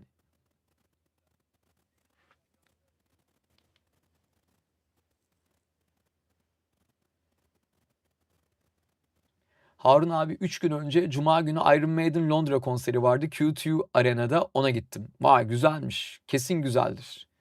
Iron Maiden her zaman beton gibi çaldığı için. Oyunculuk okumak istiyorum. Bu işe nereden nasıl başlanır? Yaş 15. Konservatuvar okumayı düşünebilirsiniz. Üniversitede hazırlanırsınız. Üniversitede lisansta konservatuvar oyunculuk bölümlerini tercih edebilirsiniz.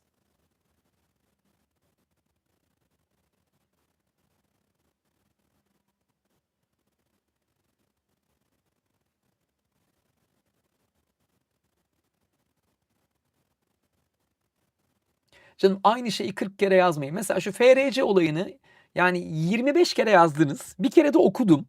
Daha benden ne bekliyorsunuz gerçekten? Hani böyle sıkıcı oluyor gerçekten. Atınca da üzülüyorsunuz. Ponçik kalbiniz kırılıyor. Yapmayın.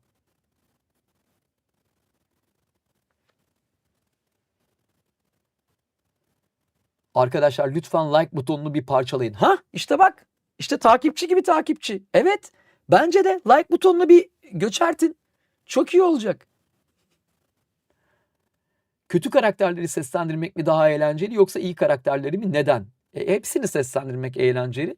Oyunculuk ihtimali veren bütün karakterleri konuşmak çok keyiflidir arkadaşlar. Bir sürpriz yapsanız oyunu birlikte izlesek olur mu? Olmaz. Olmaz.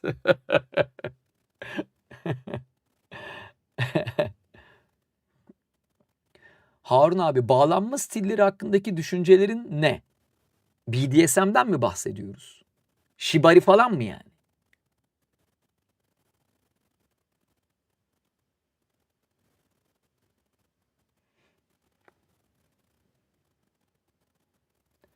Hocam Eurovision'a gidiyorsun diye mi canlı yayın gelir mi? Ya evet Eurovision'a gidiyor muyum lan ben? Onu ne yaptık? Bu Eurovision'un biletleri nerede satılıyor? Bir bakayım. Bu sene bir de Viyana'da 2026 tickets diyelim. Ne kadar bu Eurovision biletleri? Bir dakika bunun ama Eurovision.com Ticket information. Vıdı. Tickets to the live tour are now on sale.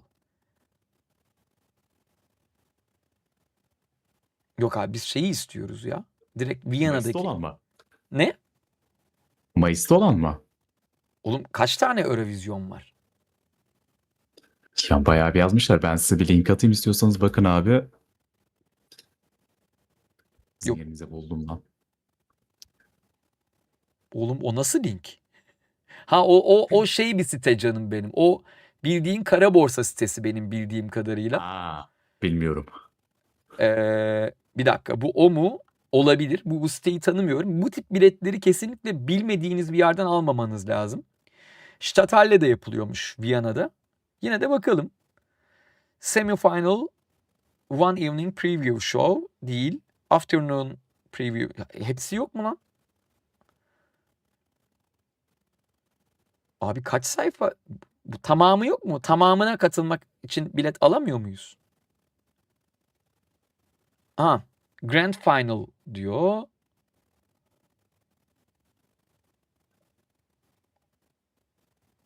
Bu ne abi? Live tour falan filan. Amma karıştırmışlar bu işi ya. Oo. Bu biletlere benim bir doğru dürüst bakmam lazım. Grand Final Evening Preview Show. Bu mu acaba? Bakalım fiyat neymiş? Tabii ki 2 kişi istiyoruz. Şimdi Golden Circle bitmiş. General Standing South ve North var. Şurayı iptal. Şunu geç. Burada bir oturduk abi. Bak şu kısım. Şu an mouse'umu görmüyorsunuz ama B olarak geçen mor B. Biz burada bir Hans Zimmer izledik bu şekilde. Yani bayağı sahneyi yandan gördüğü için gayet yandan yemiş bir şey izliyorsun. Şu Seated 36.000 lira mı? Yok abi burası mantıklı. Yani Eurovision'u seviyoruz ama 36.000 lira vermeyeceğim o bilete yani. Böyle bir saçmalık olmaz. Dur bakayım. Evet 17.000 lira. Bir dakika 2 bilet mi 17.000 lira yoksa teki mi 17.000 lira? Bakayım bir yapalım. Ha bir bilet olursa 12.000 lira. 2 bilet olursa 17.000. İyi. Öyle yapalım. Fena değil. Keşke şu Golden Circle'da bir yer olsaydı da. Peki buradan dur bakayım şuradan yürürsek ne oluyor? Ha bak ne diyor burada. 3. parti web sitelerinden uzak durun diyor. Bak Göktürkçü bunu senin için yazmış.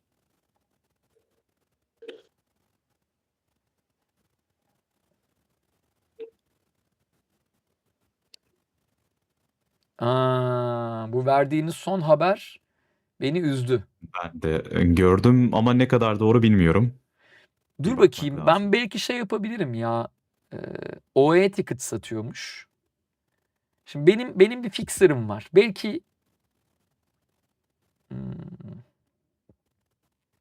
Belki o şekilde bir bilet çözme imkanımız olabilir. Ya bu arada hani ücretsiz bilet bulmaktan bahsetmiyorum arkadaşlar. Bayağı bildiğiniz hani bileti paramla satın alacağım. Ama şu anda gördüğüm kadarıyla istediğimiz yerlerde bilet yok. Onu bir şekilde çözmemiz lazım. Ama çok opsiyon yapmışlar ya. Tamam buna ben sonra bakarım. Bu şu anda dikkatimi veremeyeceğim bir şey. Dikkatimi verebildiğim bir ara.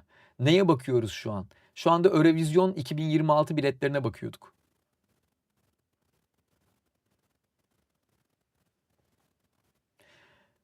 Sızarnyes. Merhabalar efendim. İyi yayınlar. 42. ay kutlu olsun. Vay be. 42 aydır kanalı takip eden bir insan. Muazzam.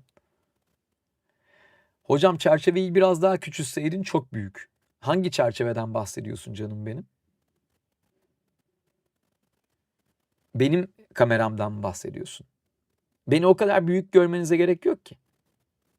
Bu arada evet bu Çilekeş konserinin bilet fiyatları hakkında yani kopan fırtınayı ben de izliyorum. Ve hakikaten enteresan. Bir de grup işte dünya standartlarında bir gösteri yapacağız falan demiş. Abi sen hani 2 gitar, bir davul, bir vokal, bir grupsun. Yani bir de yani şov değil müzik ya mevzu.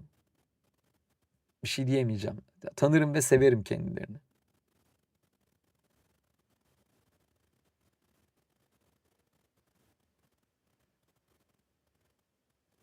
İyi yayınlar abi. Bugün doğum günüm, kutlar mısın? Kutlu olsun.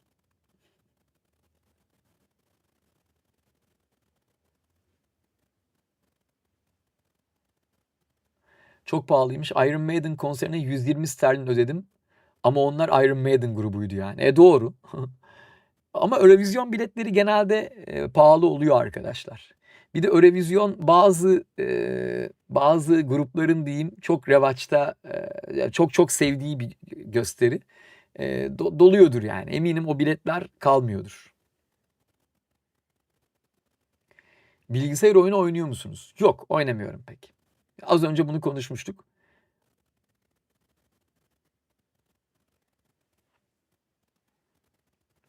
Alberto'cum bakıyorum şu anda.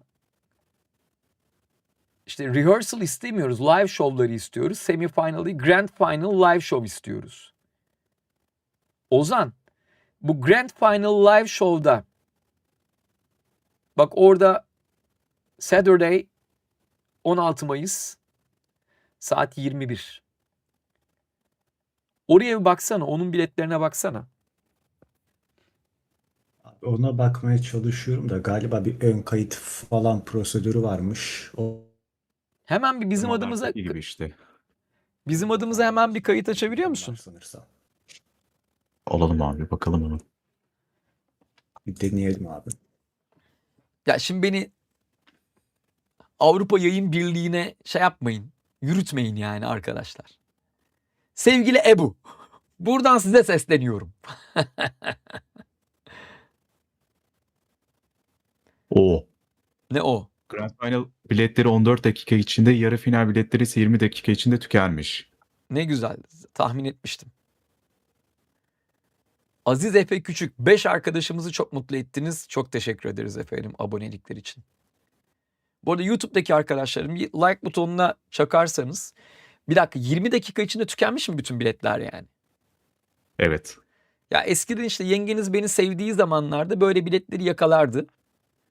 Artık kalmamış arkadaşım.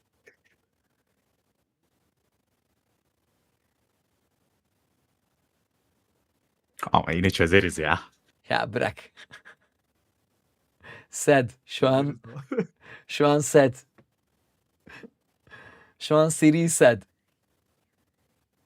Ah be abi. Şu an seri sad arkadaşlar. Aga be falan.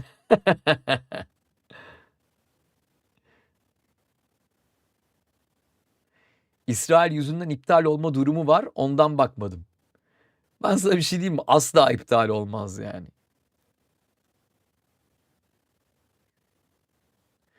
Sey 5858 teşekkür ederiz efendim.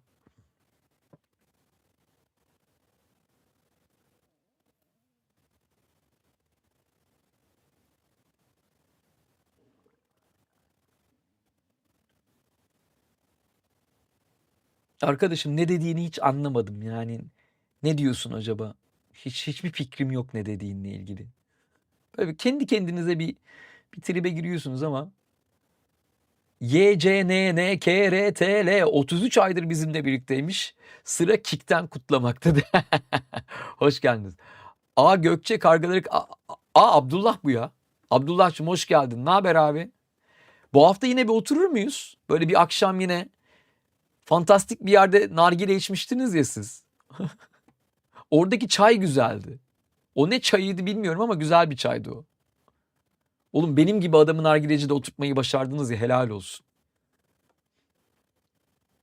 Oradaki PlayStation locasına yerleşelim. Bana oyun oynamayı öğretin bari.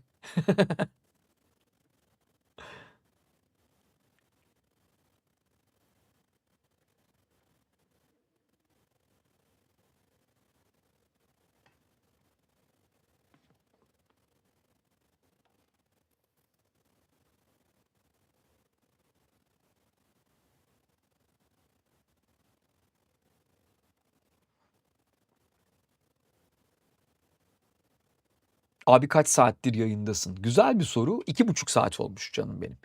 2,5 saattir yayındayız. 2,5 saattir car car car konuşuyorum valla. Sıkılmadınız mı benden? Hadi kapatın gidelim. Hadi izlemeyin beni.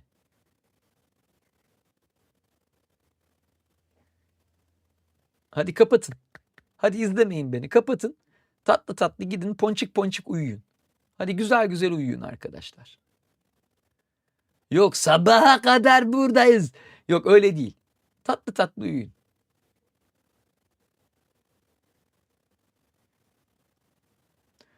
Abi uykum var ama uyusam mı yoksa seni izlemeye devam edem? Ne dediğiniz hakkında hiçbir fikrim yok. Gerçekten. Şu gurme turlarını da netleştiririz. Ya Abdullah değil mi ya? O gurme turu olayı çok güzel olmaz mı? Benim kafamdaki konsept şu. Her hafta bir arkadaşımı alacağım. Böyle gideceğiz abi. İşte Eminönü bilmem ne veya şöyle olacak. Her hafta bir arkadaşım beni alacak. Siz yemekten keyif aldığınız yerlere beni götüreceksiniz.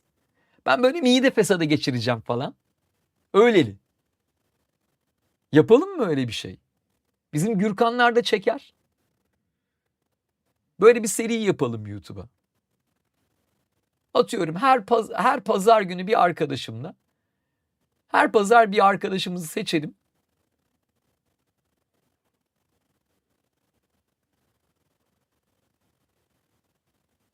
Yorumunuzu gördüm ama cevaplamadım.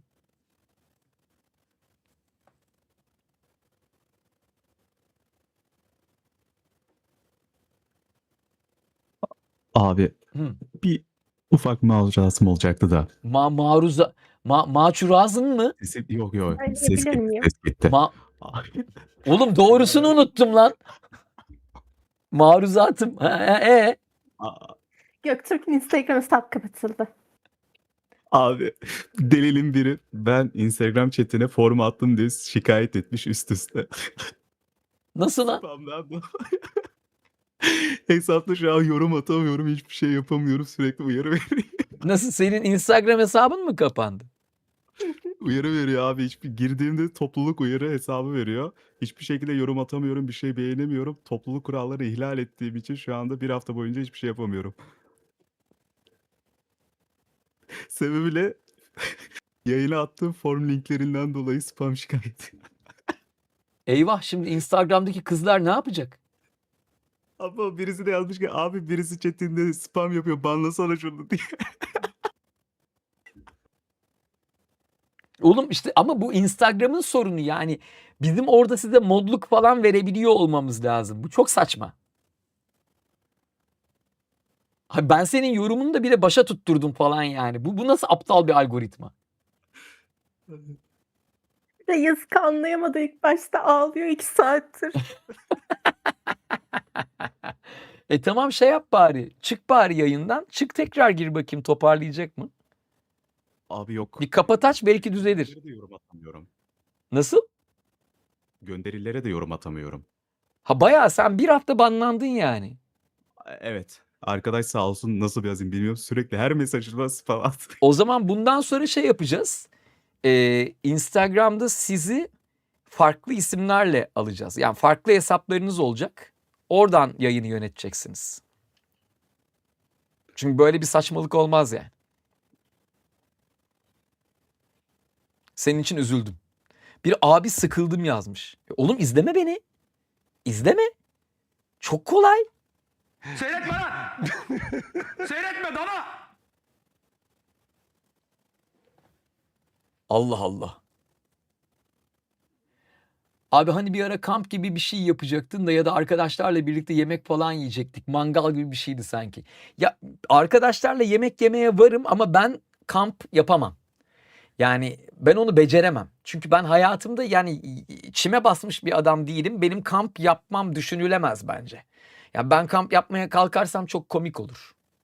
Muhtemelen çok saçma olur yani.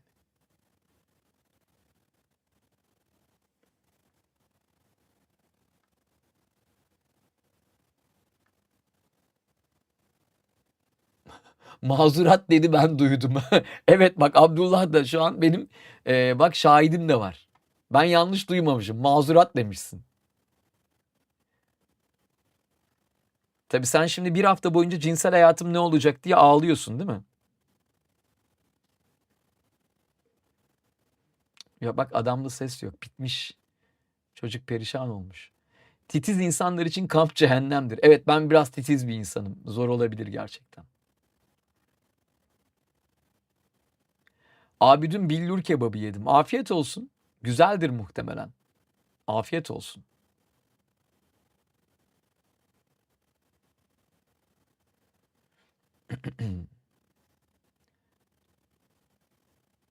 Biz Instagram'da muhtemelen yayın yapmayız. Bundan sonra hani Göktürk Bey'i üzdülerse eğer bitmiştir.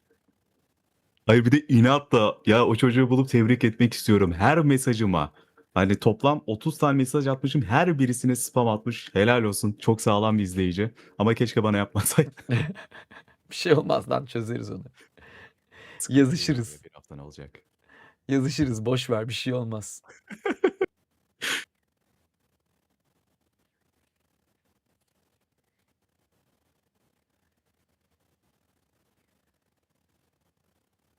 Moderatörlerine dikkat. Çocuklar size dikkat edecekmişim. Öyle diyorlar. Bundan sonra size daha çok dikkat edeceğim.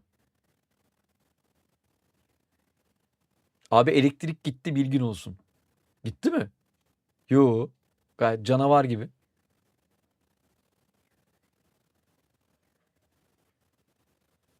Şehir kültürlerine göre en sevdiğin 3 şehrin yemeği nedir? Vallahi Ankaralıyım ben. Ankara'da yapılan her yemeği yerim. Ankara'dır yani. Candır Ankara. Yerine başka bir şey tanımam.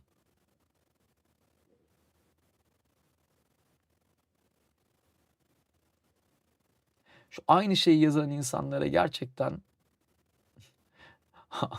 niye kızıyorsun abi sıkıldım dedim. Kızmıyorum oğlum. Kızmış gibi mi görünüyorum yani oradan? Göktürk epey gitti Göktürk'ümün ya. Harbi ya ne yapacağım şimdi ben bir hafta flörtsüz. Bu yazışmalardan sonra Haruncan'ı PR olarak kullanmak istiyorsanız yazık ki ne yazık. Ne diyorsun abi sen? Ne diyor bu çocuk? Bunun derdi ne? Bu ne gibi bir sanrı görüyor arkadaşlar şu anda? Bir bakın bakayım neymiş mevzusu. Neymiş bu? Derdi neymiş? Ben hemen bakayım mı? Bu hayır bir de bilir kişi gibi konuşuyorlar ya. Bayılıyorum böyle bilir kişi pozundaki insanlara bayılıyorum. Çok keyifli oluyor. Her şeyin en iyisini onlar biliyor. Her şeye onlar hakim falan yani. Bayılıyorum bu kafaya. Göktürk Bey kim? Hepsi senin sayende tanınıyor. Ulan zaten benim sayemde tanınacak. Allah Allah. Ben tanınmasını istiyorum adamın. Allah Allah. Arkadaşım bak rastlantısal hiçbir şey yok. Yani rastlantısal olduğunu sandığınız şeyleri ben yaptım. Hayret bir şey ya. Sorun ne buradaki onu anlamadım ben.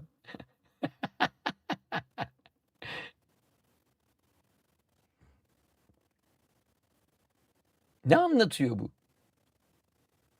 Allah'ım ya. Arkadaşlar gönderin. Anladım gitti. Aynen bence de gönderin gitsin ya. Bununla mı uğraşacağız? İşimiz var, gücümüz var. Hayır ya şu anda eğlenmeye çalışıyoruz. Bir de öyle bir durum var. Şu anda keyif alıyoruz. Vay kıllı bıyıklı da bir adammış yani. Allah akıl fikir versin ne diyeyim. Ha nedir yani şimdi benim burada seni konuşturuyor olmam mı problemmiş Göktürk'cüğüm? Ben anlamadım sorunu gerçekten. Valla ben de anlamadım. Bak Bu arada bak bulduk seni kimin spamlediğini. galiba bulduk. Oğlum bu obsesyon seviyesi işte bak tamam bulduk. Bulduk an itibariyle bulduk yani senin spamleyeni. Ben de diyorum ne yazıyor bu deminden beri. Çok iyiymiş ya. Furkan Kılıç oyun kartallara katılmış. Vay süpermiş. Az kartalımız var. Hoş geldiniz efendim. Yayına verdiğiniz destek için de ayrıca teşekkür ederiz. Abi geçen Türk folk metal grubu keşfettim Karahan diye. Müzik yayınına dönersek bir bakalım. Olur bakarız ama bugün yapmayabiliriz. Biraz sesim kısılıyor çünkü. Daha da zorlamam diye düşünüyorum yayını. Sen ne anlatıyorsun be abla, gözünü seveyim be abi diyen adam geldi aklıma. Bu arada o adam çok başarılı. Ya onun bütün içerikleri gayet iyi.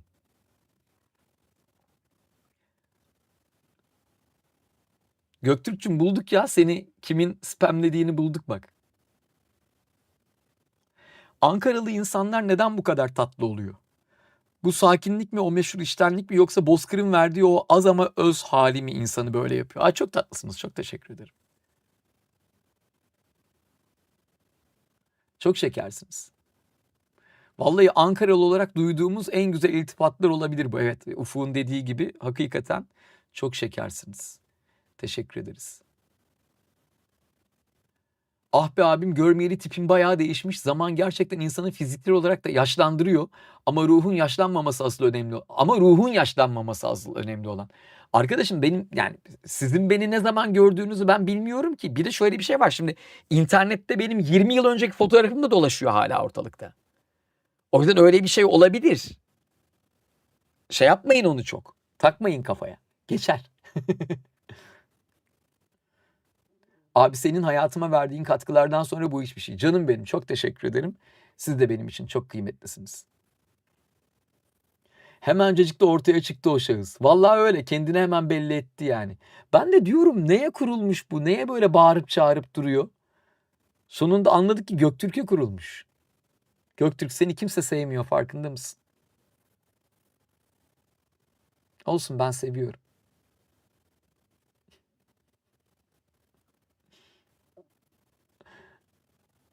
Göktürk adamdır ya.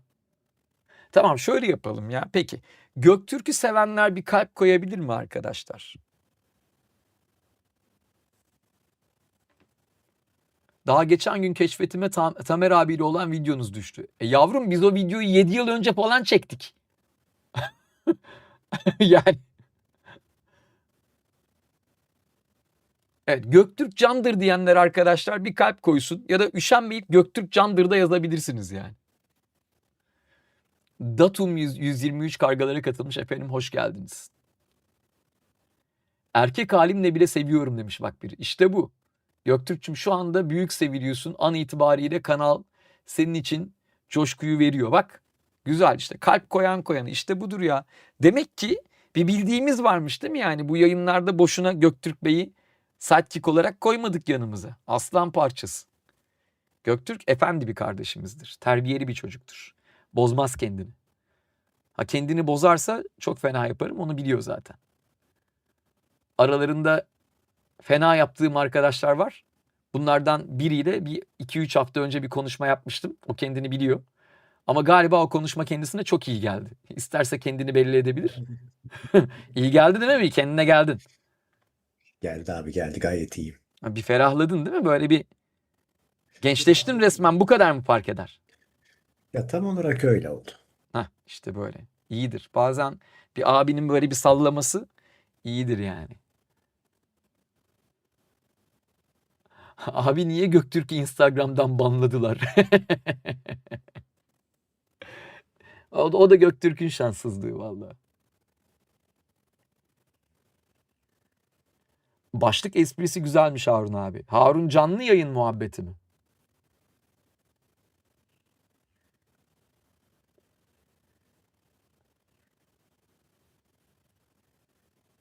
Arkadaşlar işle ilgili şeyler yazıp durmayın. Onları okumayacağım da cevaplandırmayacağım da. Geçin o işi. Ödev yapıyordum, annemden gizli aldım telefonu. Seni gördüm, yayına hayvan gibi atladım. Hoş geldiniz. Hoş geldiniz de öyle atlamamışsınızdır. Siz tatlı tatlı yayına atlamışsınızdır. Kaan Muti, teşekkür ederiz. Abi okulda senden çok bahsediliyor. Umarım iyi bahsediyorlardır. Abi çizgi film animasyon bölümü öğrencisiyim. Yapay zeka yüzünden işsiz kalacağımı düşünüyorum. Sence ne olacak halimiz? Bence bir işi yeteri kadar iyi yapan kimse işsiz kalmayacak. Ama tabii ki yapay zeka ile ilgili teknolojileri takip etmelisiniz. İşinizin önemli bir parçası olacak.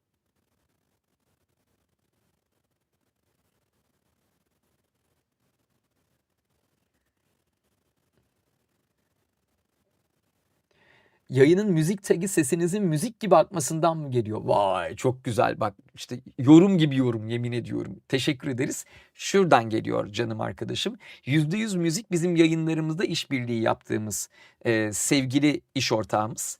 Biz bu yayınlarda aynı zamanda böyle biraz muhabbet edip falan filan sonra müzik yayınına dönüyoruz. Normalde biz böyle işte sevdiğimiz müzikleri falan filan çalarız. Böyle şeyler yaparız. Ama bugün yapmayabiliriz. Bugün böyle sohbet etmek istedik. YCNNKRTR 5 arkadaşımızı çok mutlu etmişsiniz. Çok teşekkür ederiz. Muhteşemsiniz. Yayını desteklediniz. Ben de ders çalışacaktım sabaha kadar ama canlı yayın açmışsın abi. O yüzden matematik çözerken izliyorum hem de dinliyorum. Süper ama dersinizi çalışın lütfen.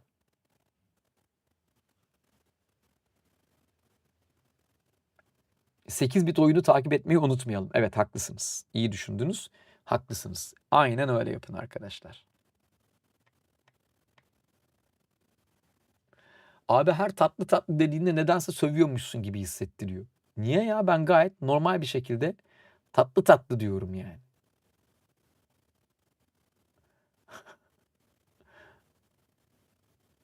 Arkadaşlar şu çok uzun sözcük yazıp da söyleyemeyecekmişim gibi düşünmenizi anlıyorum ama gerek yok bunlara. Ben de böyle sidik yarışlarına girecek biri değilim tahmin edersiniz ki. Abim %100 müzik katkısıyla gelen Tom Odell konserine gelmeyi düşünüyor musun? Orada seninle buluşmayı çok isterim, isteriz. Geliyoruz tabii ki. Bir %100 müzik konseri söz konusuysa ben eğer Türkiye'deysem muhakkak gelirim.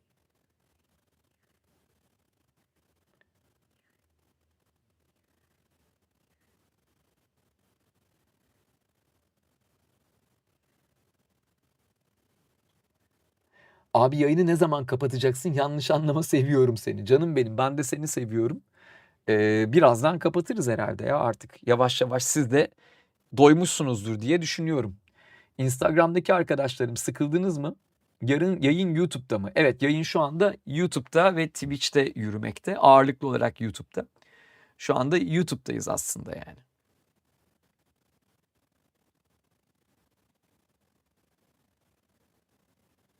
Abi ben kaçıyorum. Yarın dersim var. İyi yayınlar dilerim. İyi geceler. Canım benim, iyi geceler. Yarın Allah ne versin deniyordu?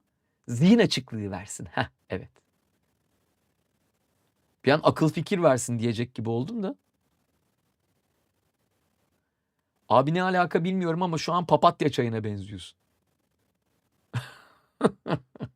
İlginç. İlginç.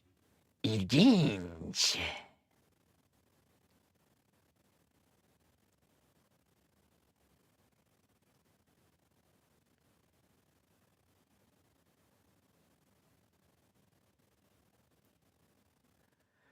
Abi seni bu ünlüleri aldıkları soruşturmada alacaklarını düşünüyor musun? Hayır, düşünmüyorum. Ben sigara bile kullanmadım hayatımda. Beni niye alsınlar ki oğlum? Bu soruyu niye sordunuz ki yani? Beklentiniz mi var bu konuda? Çok bekleyebilirsiniz çünkü. Bence hayatta daha olası şeylerin peşine koşsanız daha iyi olur diye düşünüyorum.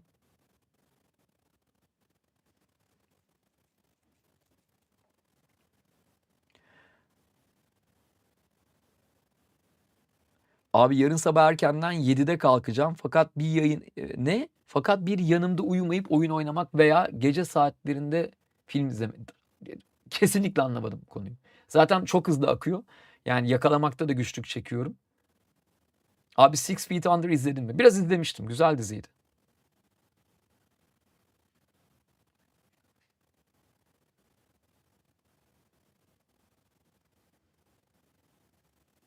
Tamam. Güzel. Değerli arkadaşlar. Şimdi gel ciddi bir şey söyleyeceğim.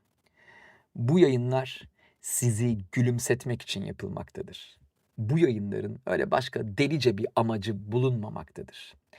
Elimden geldiği kadar böyle yayın açıp sizinle böyle içimden geldiği gibi sohbet edip o sırada neyden konuşmak istiyorsak ondan konuşup sizi de elimden geldiği kadar gülümsetmeye gayret ediyorum.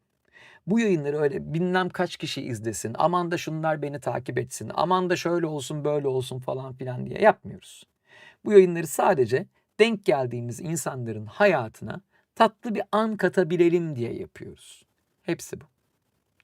Bunun dışında benim sizin gülümsemenizden başka hiçbir beklentim yok. Beni takip etseniz de etmeseniz de, beni sevseniz de sevmeseniz de benim için hepinizin kıymeti var.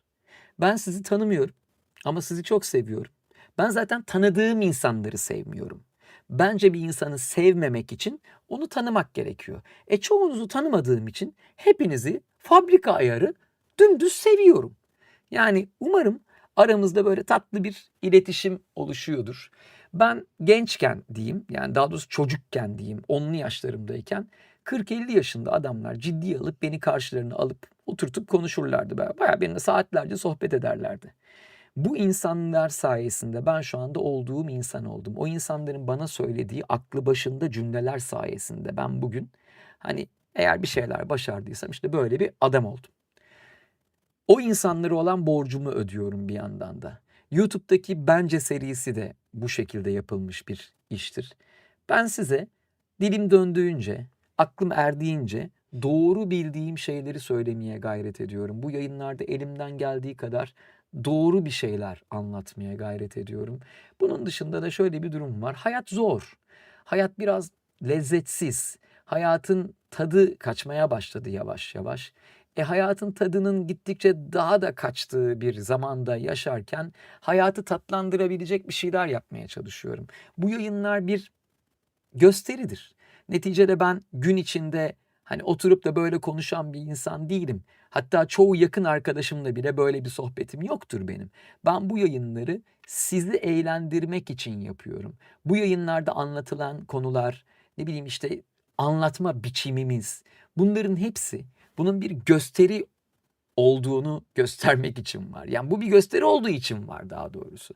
Burada size anlattığımız şeyler ve anlatma biçimimiz bu yayına özel. Sizin dikkatinizi bu yayında tutmak üzere planlanmış bir şey. Ama tamamen doğaçlama. Tabii ki kalkıp da böyle hani yayının başında şunlardan konuşalım. Bir de şunlara dokunalım, şöyle söyleyelim bak falan. Öyle bir şey yok abi. Bu tip dedikodular çıktığında duyuyorum. Bu da beni çok üzüyor. Biz hiçbir yayından önce işte şu konuda konuşalım, ondan şöyle konuşalım. İnsanlara şöyle diyelim de böyle düşünsünler falan filan gibi bir konuşmamız hiç geçmiyor. Ama tabii ki gündeme bir bakıyoruz. Yani hani bugün neler olmuş, neler bitmiş, biz nelerden bahsederiz. Nelerden bahsedersek yayında insanları gülümsetmeyi başarırız. Nelerden bahsedersek insanların içini karartırız. Buna bir bakıyoruz ve elimizden geldiği kadar sizi gülümsetecek şeyler söylemeye çalışıyoruz. Bence gittikçe yalnızlaşıyoruz. Ben de yalnızlaşıyorum. Çevremde gördüğüm herkesin yalnızlaştığını görüyorum. Ben bu yayınları yalnızlaşmamamız için yapıyorum. Ben bazen yayın açıyorum, sadece müzik çalıyorum. O yüzden yayının başında %100 müzik yazıyor. Ben müzik çalarken siz birbirinizle konuşuyorsunuz kanalda. Benim amacım sizin birbirinizle konuşmanız. Çünkü siz birbirinizle konuştuğunuz zaman her şey daha güzel olacak. İnsanlar birbiriyle ne kadar konuşursa, ne kadar iletişim kurarsa ve ne kadar anlaşmayı başarırsa, siz ne kadar kendiniz gibi olmayan insanlarla konuşmayı başarırsanız o kadar güzel bir dünyada yaşayacağımıza inanıyorum. Bu yüzden bu yayınlarda bazen sadece müzik çalıyorum ve ben hiç konuşmuyorum. Çünkü benim için önemli olan sizin konuşmanızdır. Sizin birbirinizle konuşmanızdır. Lütfen birbirinizle konuşmayı bırakmayın. Lütfen kendinizi yalnızlığa itmeyin. Lütfen elinizden geldiği kadar başka insanlarla gerekli olsun veya olmasın bir şeyler paylaşmaya çalışın. Bunu sosyal medya paylaşımları sebebiyle söylemiyorum. Elinizden geldiği kadar başka insanlara bir şeyler anlatmaya ve başka insanlar bir şey anlattığında onları dinlemeye çalışın. Çünkü bazen birinin sadece dinlenmeye ihtiyacı vardır. Birinin hayatına muhteşem bir şey katmak için sadece susmanız yetebilir bazen. Ben bu yayında bana ayırdığınız zamanın hakkını vermeye çalıştım. Umarım başarabilmişimdir. Eğer yayın hoşunuza gittiyse yayın linklerini takip edebilirsiniz. Bizim kanallarımızı takip edebilirsiniz. Bildirimleri açabilirsiniz. Yayından sonra özellikle YouTube'daki arkadaşlarımız videonun altına yorum yaparsanız ekibimiz okuyor ve çok mutlu oluyorlar. Onları gülümsetebilirsiniz. Dilerim bugün bana ayırdığınız zamanın hakkını verebilmişimdir. Eğer bir gün beni hatırlarsanız lütfen gülümseyin. Teşekkür ederim.